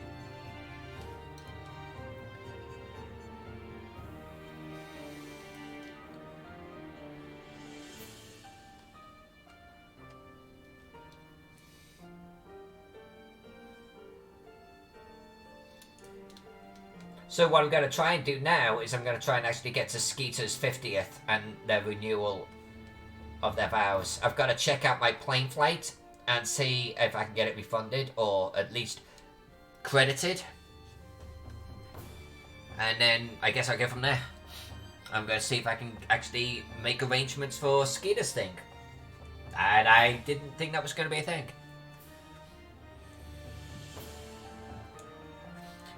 So Enfilade is a wait and see. They've got a state lockdown on groups larger than 250 in effect, and it covers the county in which Enfilade is in, Olympia. The county is called something different, but I don't know what it is. But that only lasts until April, which means May we're still under contractual obligation with the hotel and the convention centre. So it's still 2 months out. If things level out, cool, then Enfilade is a go. If things get worse, and I'm sure they will get worse before they get better, and if the lockdown continues into May, then we will not be contractually obligated anymore, and it would make sense for us to cancel Enfilade. So right now we're in a wait and see mode, which I think is sensible, because it is a long way out. And we're literally going to wait and see what happens. We're not sitting on our hands. We've spoke to the state, we've spoke to the governor's office, we've spoke with medical people, we've spoke with the hotel themselves. But it's so far out that I think it would be premature for us to cancel right now. But it has been discussed, and we have also evaluated whether we move the convention. So we will see. We will see what happens over the next, I guess, 4 weeks.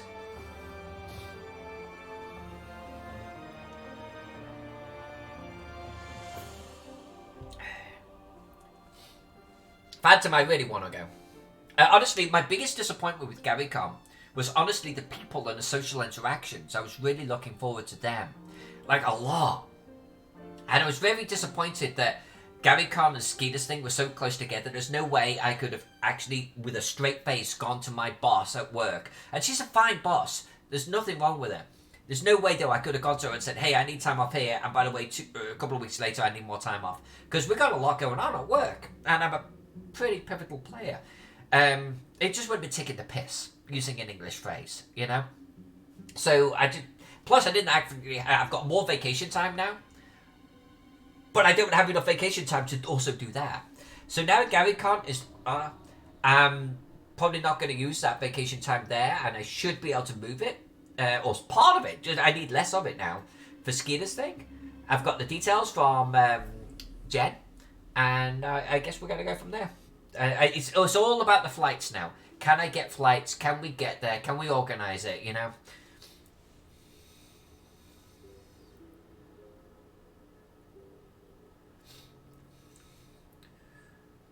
Alright, so Phantom Jen says, FAA is suggesting guidelines for us which are crazy. I'm supposed to stay 3 feet away from the public. Well, already that's not reasonable. I mean, you're walking in an aisle 6 inches away from them. You're touching them half the time.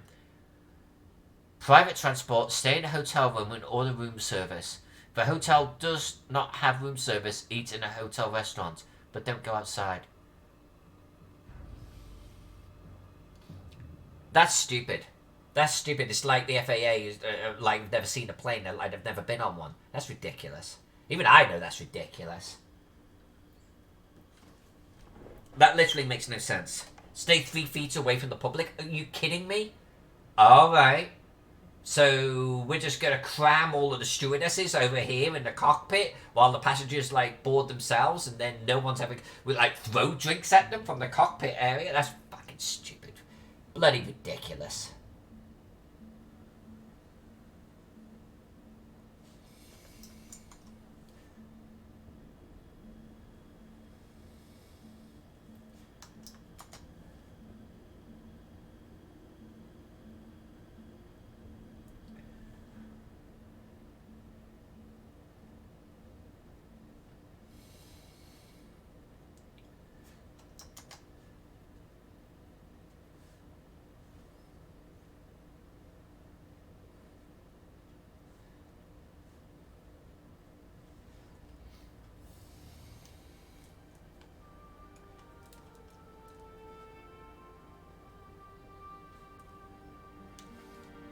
think there.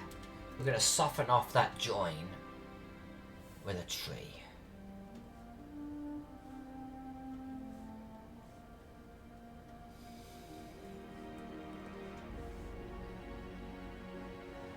Alright, and we're definitely going to do a tree-lined avenue.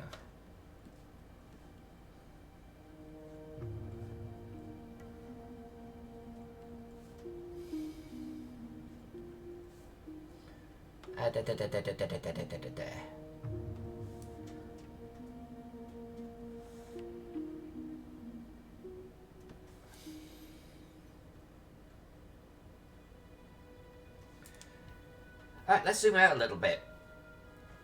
What are we, about 2 hours into the stream-ish? It took a while to get there. It took a while, but I think it looks pretty.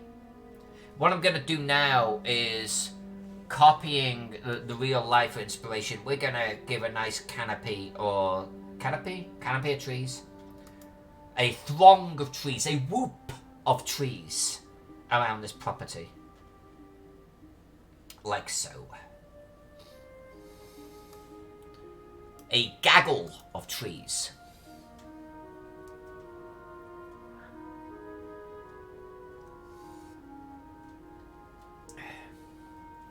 Noble. Of course, no problem at all. I think what's likely to happen here, folks, just so you know, is we're going to finish this up. No problem. The centre. And I think it's going to be... And then we're going to end up at about an hour or so, you know, maybe a little bit less to of the stream. And I think what we'll do is I might jump all the way to the northeast here, because I know that Noble Dwarf wants a cemetery up here. So I think we're going to draw the hill and we're going to start the cemetery, and we're going to have a path coming down to this main road. So I think we're actually going to draw this road and this hill, and that's where we're going to start our outside work. This looks so good.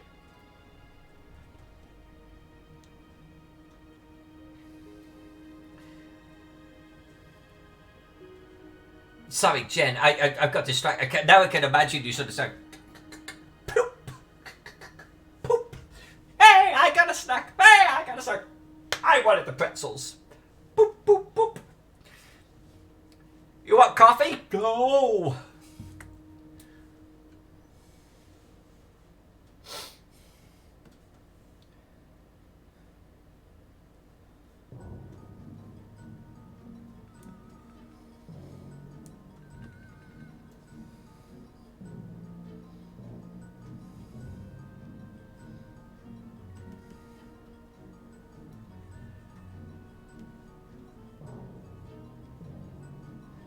Alright, well now we're doing a unplanned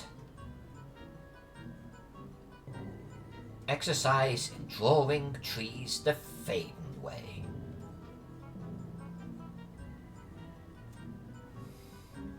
And Noble, because no one actually took advantage of the song request, I actually will be able to post this to Facebook and YouTube, etc. Although Facebook doesn't like long videos. I forget what the cutoff is now, but I tried posting a 4-hour video once and it just won't process.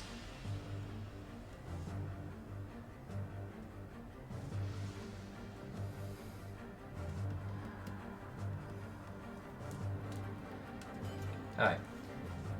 Just going to do a little texture in these, but this is going to be grass right here.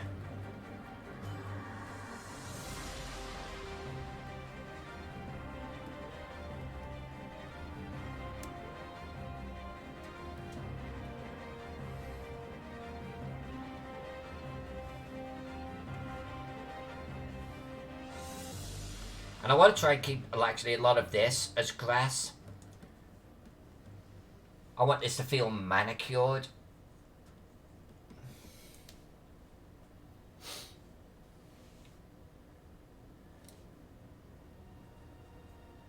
Bobby Sherman.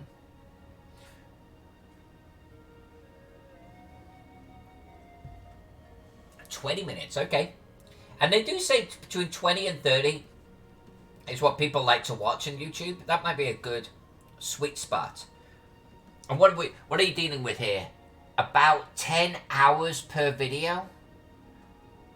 Ish. 8 to 10 hours per video. Compressed into 20 minutes. That should be a good ratio.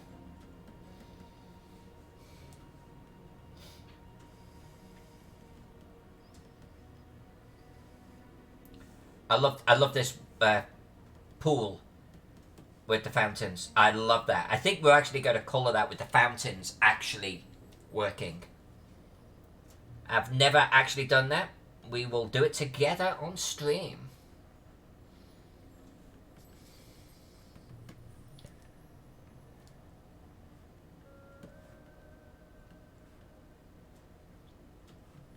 Then let me see. You've got 3 episodes. There's 60 minutes. And we're not done. You're definitely... We haven't... Yeah, I don't know. I think there's another 10 episodes in this. That's my gut.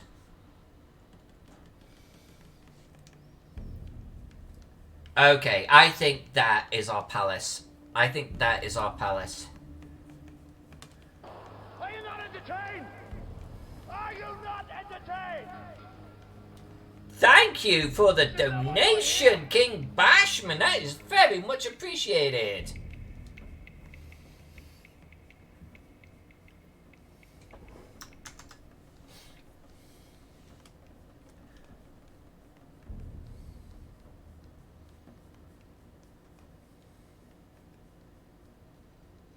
Alright. I think that is good. That's good. I think that's a jewel. Now remember too, roads are going to be flag. Buildings are obviously going to be building colour, like red slates, whatever. But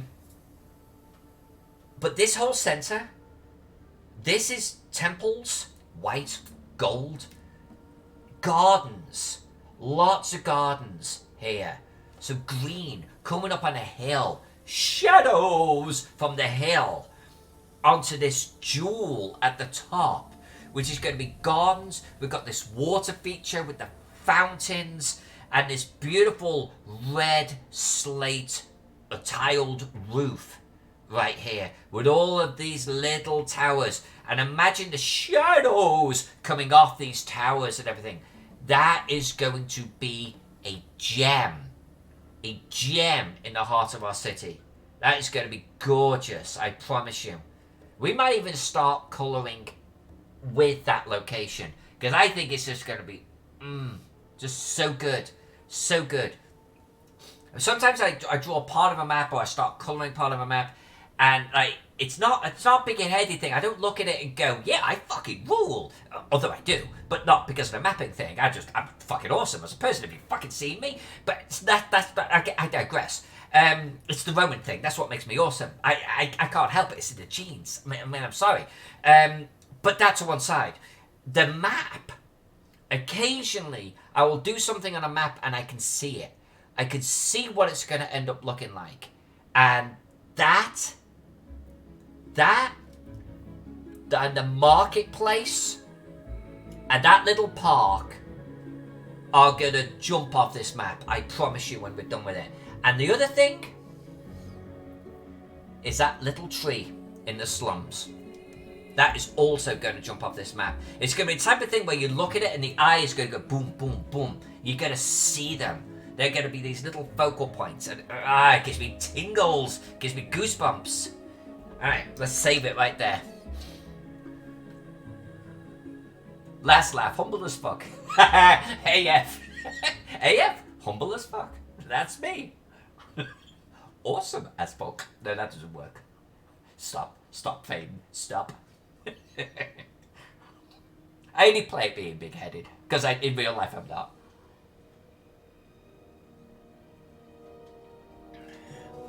Alright. So let's go up here. Let's go for another hour, because I said it was going to be about a 3-hour stream. Let's go up here. And let's talk about roads and such. By the way, I did this little pier here because I figured it could be like a little fisherman's pier, and we'll put a little building next to it. Maybe with some fishing nets and such. I'm thinking that there should be some forestry here, away from the city. And maybe the fisherman's hut is kind of cradled in these trees. We've got a main road coming out here. There is going to be a spill out of buildings here, following the road and spilling up the side of the river, because that's what would happen. Eventually, when they get to the other side of the river as a city, probably would have happened much earlier on.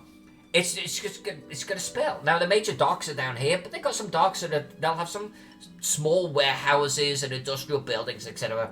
And then we'll have like this sort of flip-flop of more sort of residential sort of buildings, kind of just petering out, beyond the city walls at this point. And then we've got this road, and this is a major road. It exits the city, the Doi, and we have it coming through with a secondary road, maybe more of a dirt track, to this other major road down here. This area here is pretty major city still. It just happens to be outside the city walls. And this here is going to be industrial, and this is going to be a tidal generator, a tidal mill. It's like a windmill, but it uses tidal patterns to drive it. So that's what we're going to be drawing right there. Noble Dwarf didn't know that. Now they've just found out on stream. But I digress. We're going to head up down a direction onto the hill.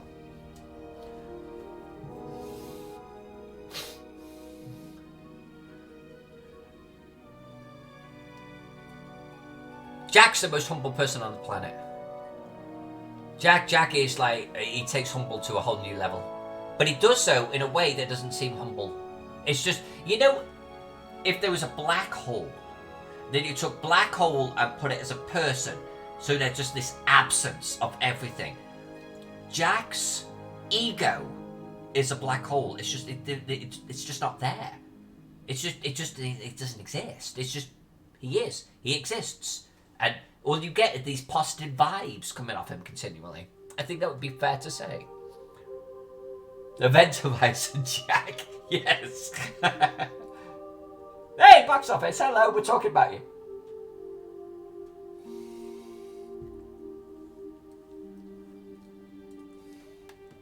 Alright, let's draw some hills. Hills and forestry. I don't need the palace now. Noble, thanks for sending that palace across. I had no idea that building existed. It's a fantastic building, and it was kind of fun to draw. It took a long time, but it was fun to draw. Alright, so hills. This is how I do hills. Is this going to be enough? You know, we're doing one hill right here, right? Yeah, okay.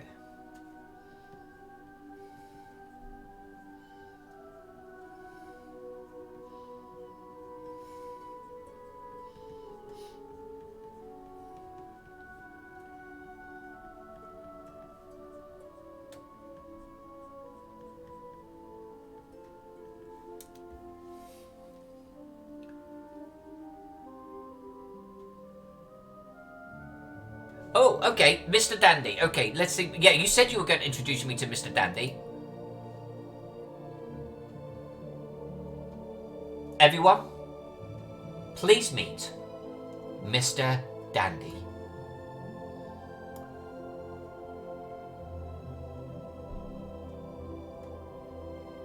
I got no words. Is he in the city? Does he have the mansion?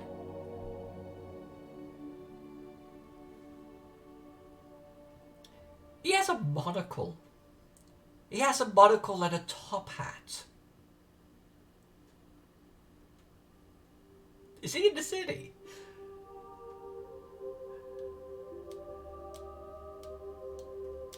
Dandy Manor.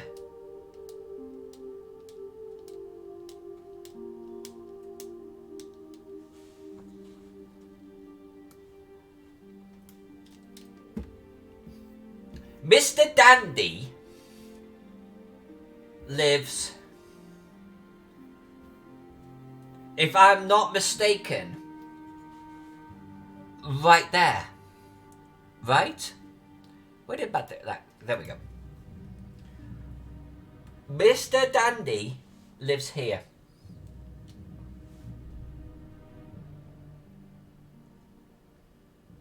That's a D20. So Mr. Dandy's about this time. I gotta get a Mr. Dandy. I gotta get a Mr. Dandy. You have to let me paint a Mr. Dandy.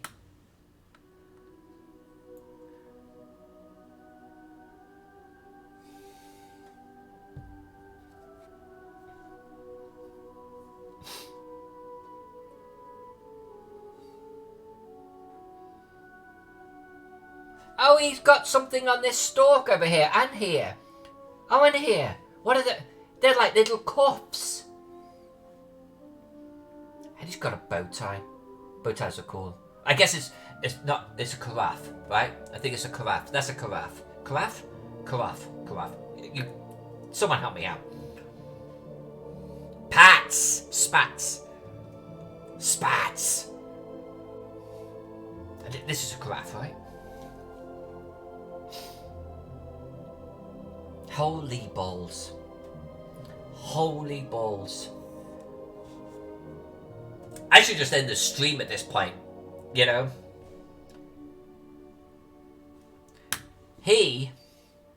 I'm putting him in the background for the next stream.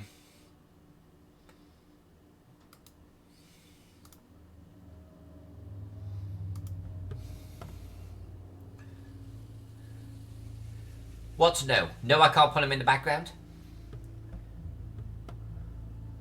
No, put him in the background. Can't put him behind me.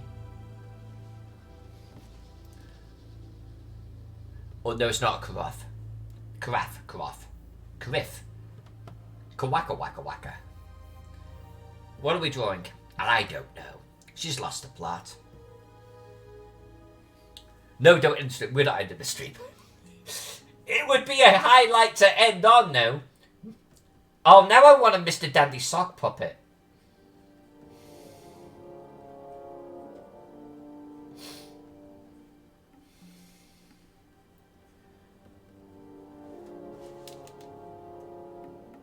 Morning.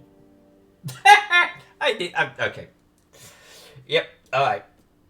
I need a Mr. Dandy sock puppet. It is now a thing. I'm gonna be on a mission.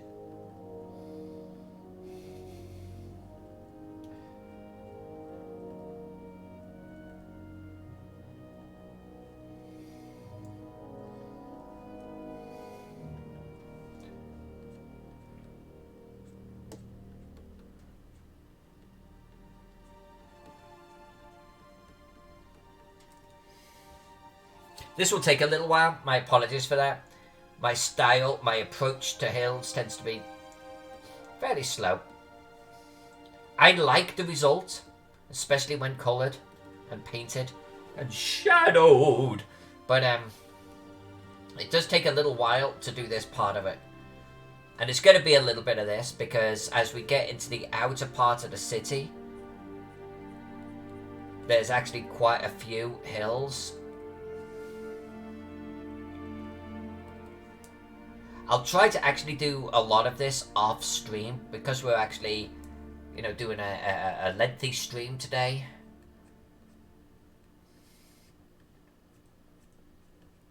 This is going to become part of it. And I've got to do this because we need to understand the lay of the land, so to speak, for our cemetery that's going to be up here.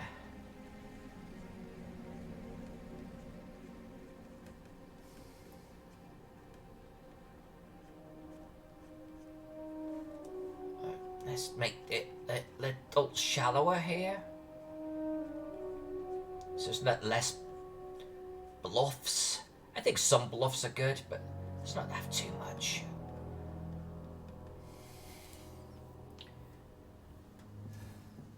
There we go. Let's get the next ones done. Behold my accoutrement. Yeah.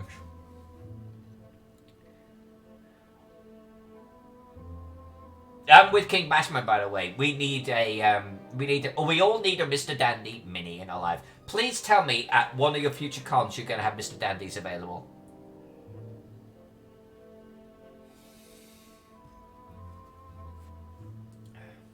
Oh, plushie. Just do a plushie.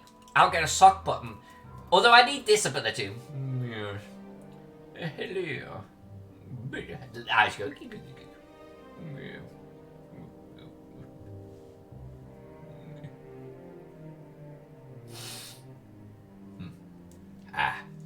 I need to go talk to some people.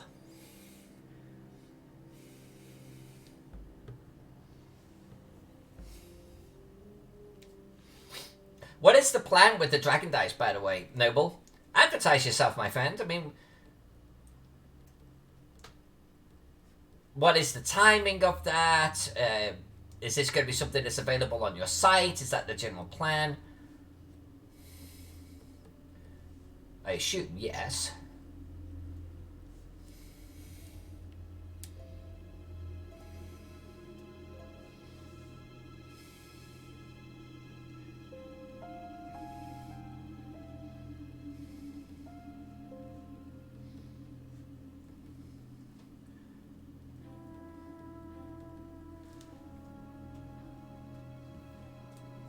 Custom pick. Can I share this on stream?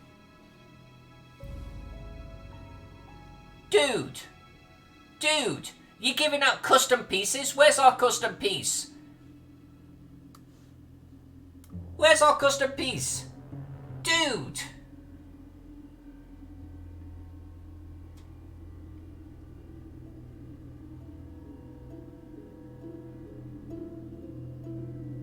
I am appalled. I am appalled. Appalled, sir. Appalled. Because that's so freaking awesome and I don't have one. Oh my god.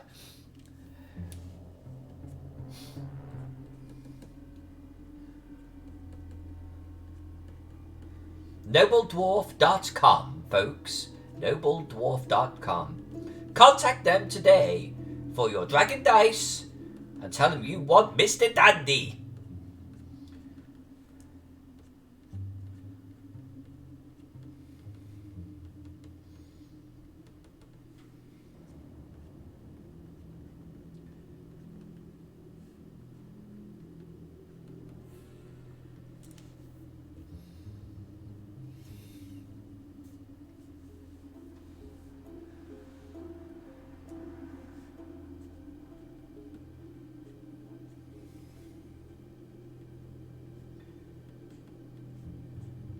So, are these plastic? Are they resin? Like the dice and like the Mr. Dandies? What are you doing? Are you 3D printing these? By the way, you can throw a top hat on anything and it wins. Top hat on an octopus, I want it. Top hat on a mind flayer, I want it. On a beholder, I want it. Just throw a top hat on anything and I'll just give you my credit card. Just send it to me when you're done. Or a bowler hat. Or a fez. Or a Pinky Blinders hat, whatever they're called. Let's just say throw a hat on anything and send it to me, okay?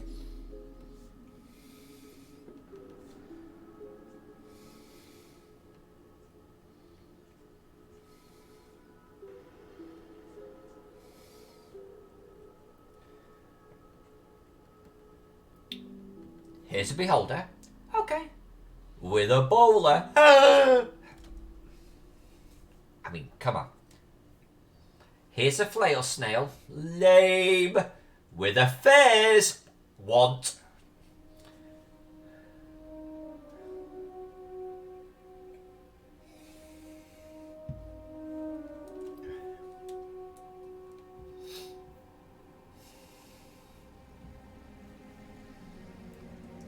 Here's an owlbear. Okay, that's pretty cool. With a top hat. Give him a cane, I'm good to go.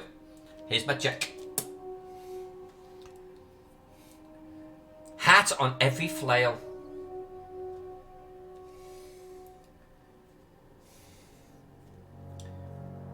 Mr. Flail Snail. Honestly, you could take some pretty lame freaking monsters. Not that Beholders are lame. I love Beholders. They're my top 3, if not top 2.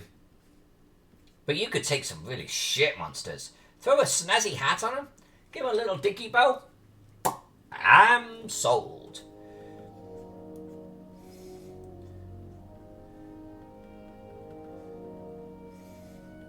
Refined monsters.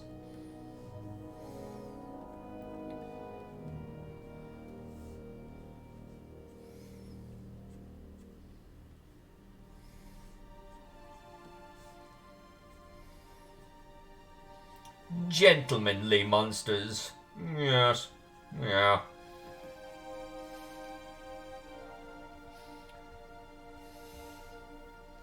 Not all monsters are barbarians, sir. Oh no.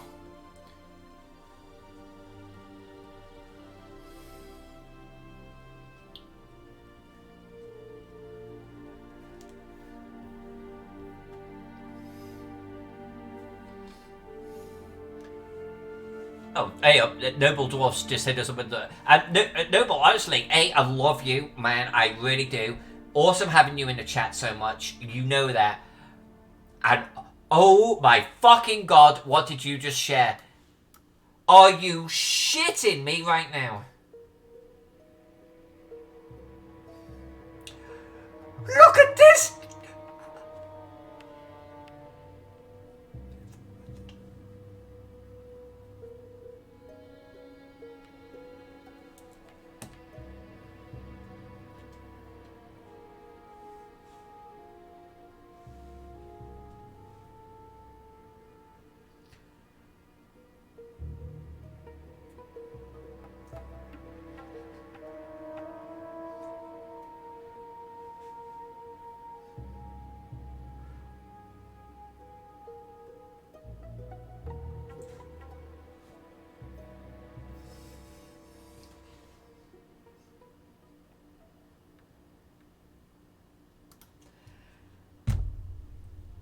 I got nothing. I got nothing. I got nothing. Jesus Christ. That has to be the best thing I've seen in forever. Holy shit. Holy shit. Oh my god. I can't focus right now. I can't focus, and I certainly can't draw. Wow. And anyone that comes to the stream right now, by the way, I'm drawing hills. My apologies, it's one of the most boring parts of, like, the map. But when they're done, they freaking rock so hard. But I've got to get through this really close-up work where you kind of join the stream and you go, what is she doing? But we're doing fun stuff, I swear. It's just we're doing the boring stuff and the fun stuff. But NobleDwarf.com has been sharing their latest products with us, and they're freaking amazing. They're amazing. Aye.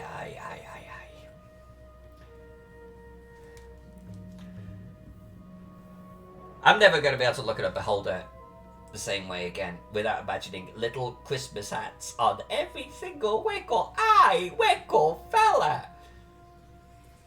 You wickle guy. You wickle guy. Little beholders go, what the fuck? You know what you need? Little bowler.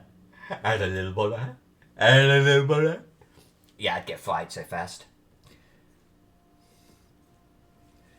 No, wait. Gotta try. Let me try.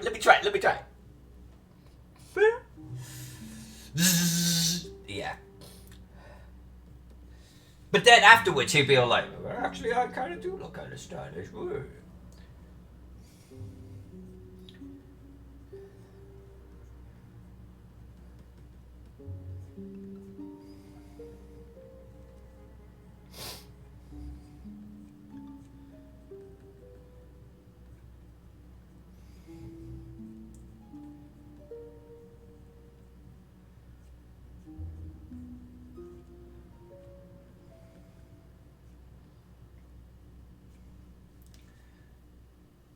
Okay, Oh, actually, almost done with this hill. Almost done with this hill.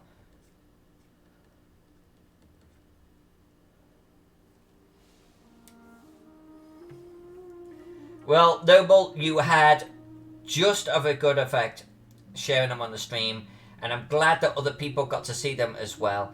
And I think you got a good gauge of their popularity. We want them. We want them so bad. If you are going to do a range of these, and it seems like that's where you're going, just sign me up. I'll give you my credit card. I'll PM it across to you, and I'll just say, just charge me. Whatever it costs, just charge me.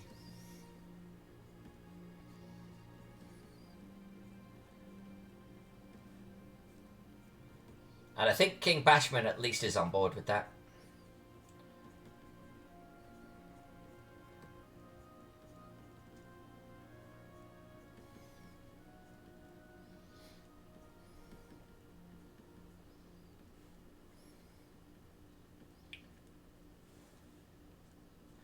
Alright, now I don't want to overdo the hills, and it's possible that we will remove some.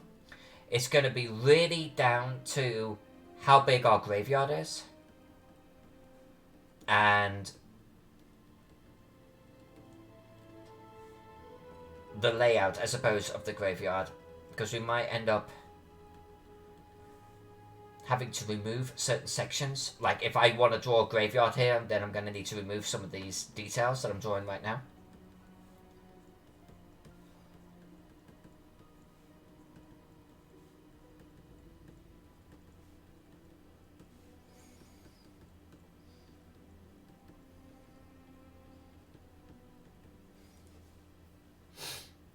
Ah, you know, when a hill starts to come together, it starts to give me goosebumps.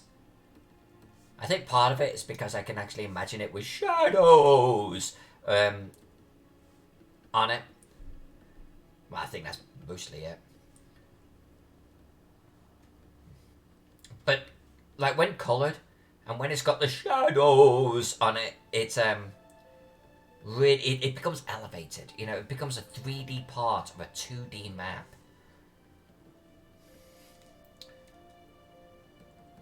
And I think we're going to stay away from too much detail at the top there, because that's predominantly where we're going to have our graveyard.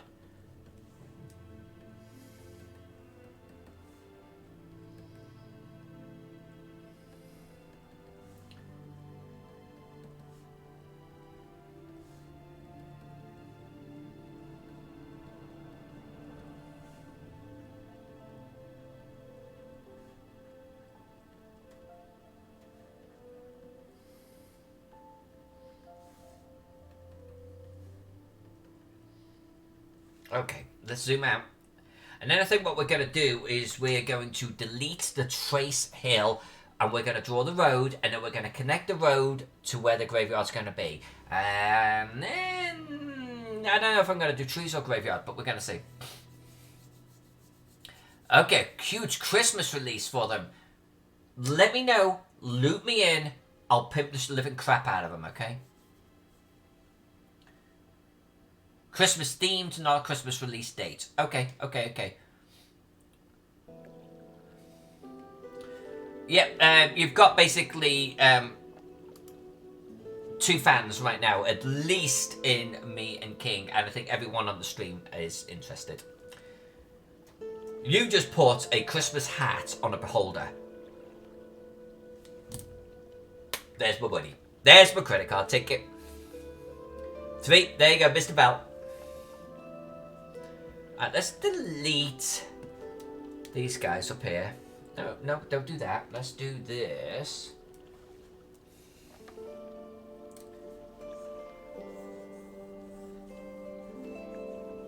Lovely jubbly. Okay. You see how the hills actually stand out? Now we will add more detail here if we need to, but I want to draw the graveyard in first. And I think maybe graveyard here, spilling down into this area, right here. Like almost towards the city. So maybe a 3-tiered graveyard here, here, and here. And maybe the main graveyard is at the top of the hill, but it kind of cascades down a little bit.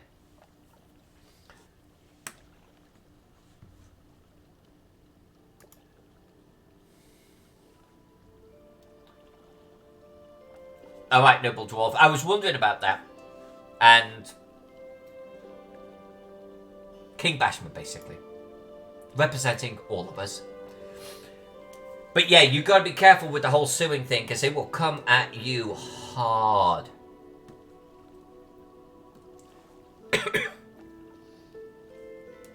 Alright. So, recognizing that we still have to actually draw buildings in this area, and typically I don't draw roads when there's buildings around, because the buildings define the roads for us, right? I'm doing this more as a placeholder. Now, at this point, our building's gonna be heavily thinned out. We might have some trees.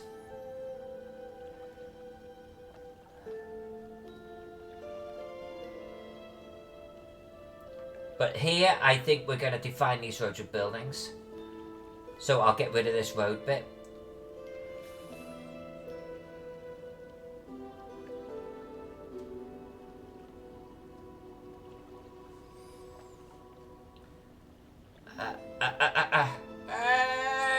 Don't like that. Okay, we'll do that. Now, the reason why I'm doing this, let's just get you little happy road. Come on. Yeah. There we go. You got a little bit too narrow there. Whoa, Nelly. Where's my razor? There we go. Okay, there we go. The reason for that is I want to draw a path up to the graveyard. Now, normally I have one path. I'm actually thinking about doing two paths. Because I'm thinking about maybe we have here. And by the way, normally I actually colour my paths. And I don't necessarily ink them. Because then they almost look too defined. But I think for the this is what almost be like a well-trodden dirt path or something like that. Unless, like Noble says, no, it's flagstone, and the dwarves built it, and a titanium. Then, in which case, the colouring approach is going to go a little differently. But I think we'll do one up here, and it will wind its way, but we'll actually have one here, too. And I think, you know what we're going to do? I think we're actually going to lead it in from here, not here. We're going to have buildings here, right? So this is our titanium path.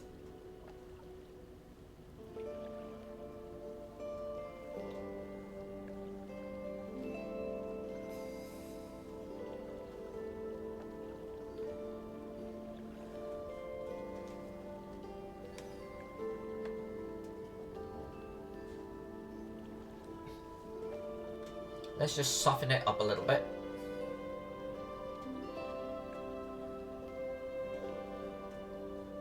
This is almost like if you drew this in pencil, just get your eraser out, just like tease away the harsh edges, okay? Now, if this does end up being like made out of titanium or adamantine or something like that, then, you know, maybe we'll make it a little bit stronger on the edges. But in the meantime, something like that. Those are our paths up to our graveyard. I'm just now going to hit save.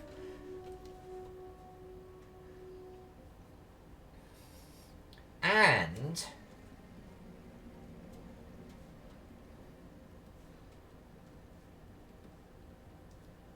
so let's talk about what's going to happen on the next stream. Yeah, because by the time we're done here, it will be wrapping sort of time. So next stream is going to be on Monday. We're going to stream every day next week. There's no reason why not to. Yeah, I don't think I've got anything going on. So every day next week. And we are going to be basically working this northeast corner. We're going to be drawing a graveyard, which we're going to start today.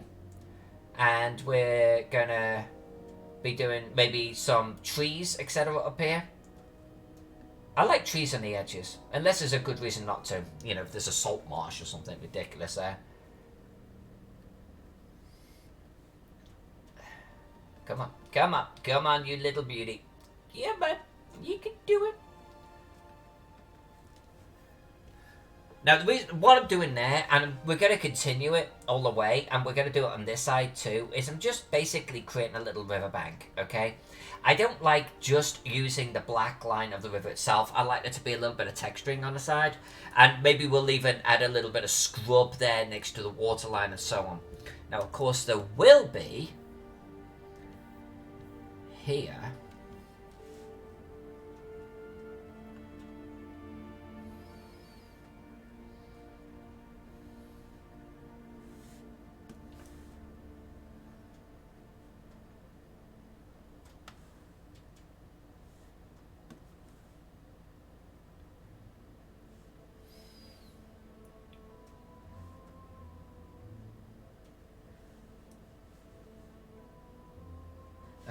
no.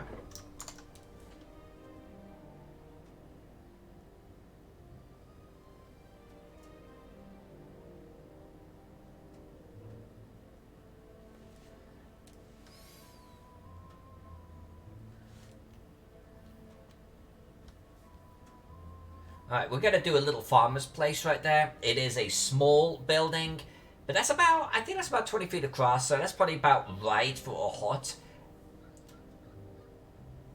So, I actually kind of like that. That actually came out looking pretty good. I'm okay with that. I am definitely okay with that. This is going to be the quadrant that we're working. Probably Monday. Monday we'll finish that. So then we'll start sweeping down, you know, Tuesday, Wednesday type of thing. I think we will finish the east side next week. That's our target. And because there's no GaryCon, sad face, we will use that week for finishing up here. I think our objective will be to have all ink work done when GaryCon would have normally happened. Let's shoot for that. Let's shoot for that. That's our target. Which means after GaryCon, after virtual GaryCon, will be our colouring. So we should be colouring towards the end of March.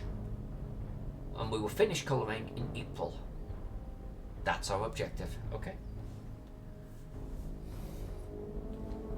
Okay, so if we are gonna do graveyard, let's do the graveyard at the top, and let's assume that a grand mausoleum is at the top. In fact, you know what? I kind of want to just do this layer, so if anything gets screwed up, it doesn't hurt. A grand mausoleum at the top.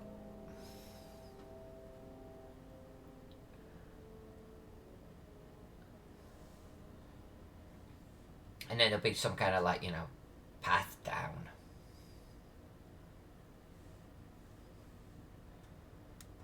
And maybe, you know what, maybe there are actually statues at the top of the hill around the mausoleum.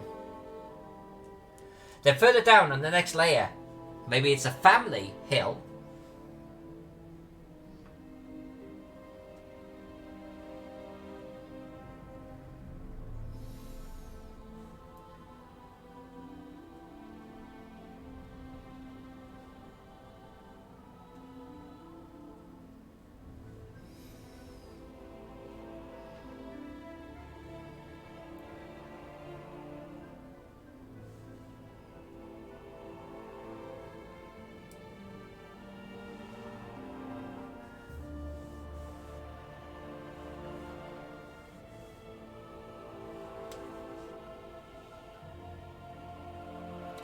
As King Bashman said, please help support Virtual GaryCon by signing up to play or run games virtually.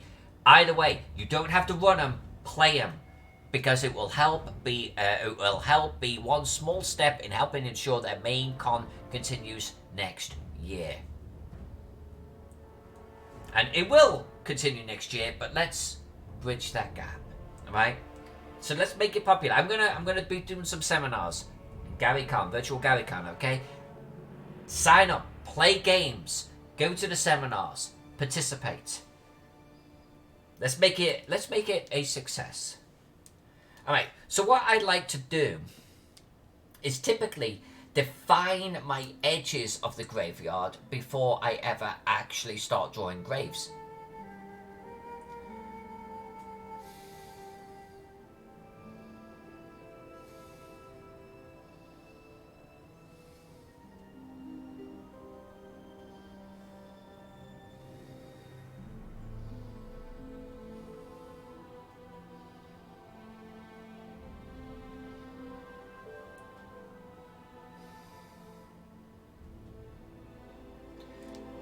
Okay.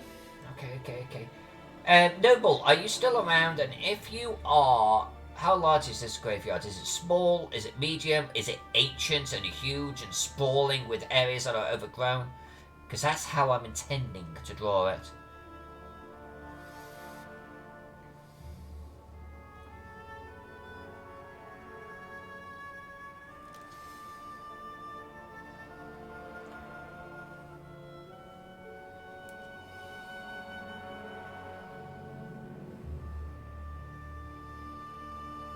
Alright.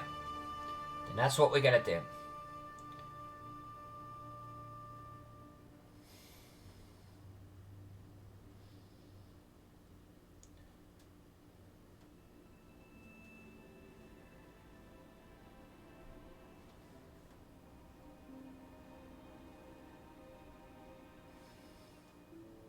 And what I'm really doing here is I'm kind of giving myself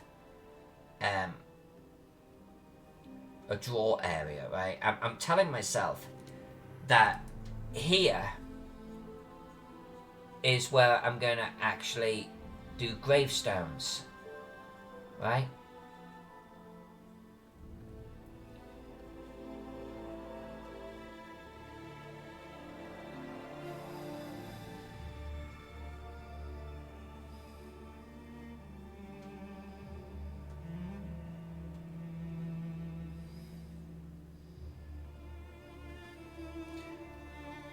Type of deal.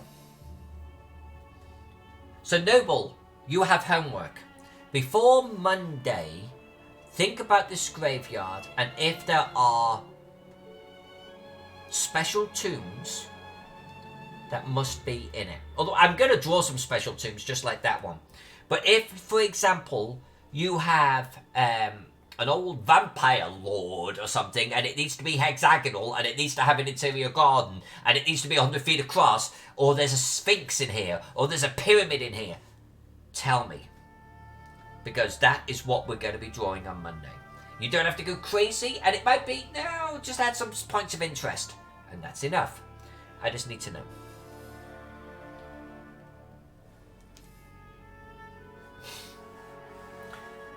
Noble dwarf, I picture a lone dwarf druid in that hut who has dedicated his life to tending that graveyard.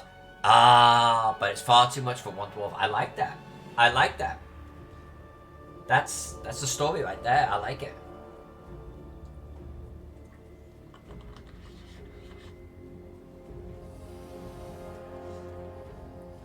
Alright, we're going to do a little bit more of the graveyard.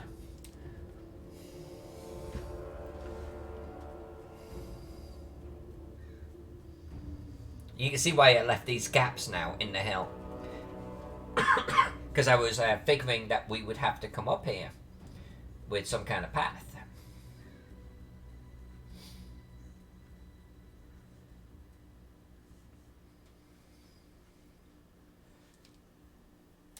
And I think...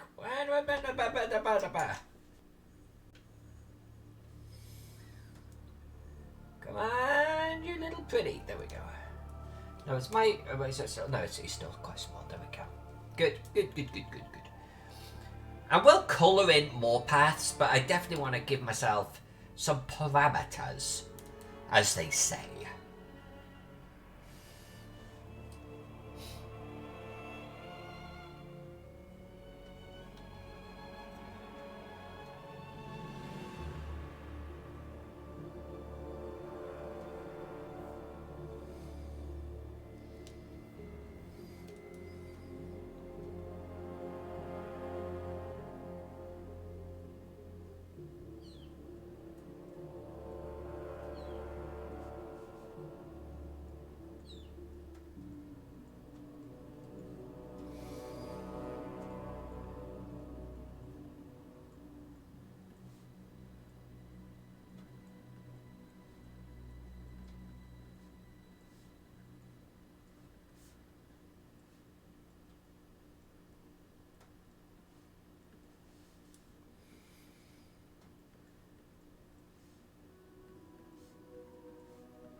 Alright, so that's gonna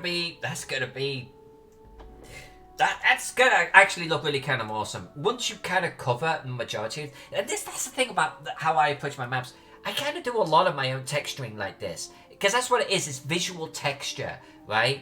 And even like the riverbanks here, it's just visual texturing. And the way I've done my hill. It takes longer, sure, but I think it adds that little je ne sais quoi. And so we're going to do this. We're going to cover this hill with grave, like this, and some overgrowth. And we're going to spill down. And we're probably going to do a little bit here, but it gets more and more and more until you come up to the top. And then lots of trees. We're going to do lots of trees around here too. And I'm not going to tell you what's going to be over here. That will be for a future stream. Noble's already told me what he'd like to see there, and we're going to do it.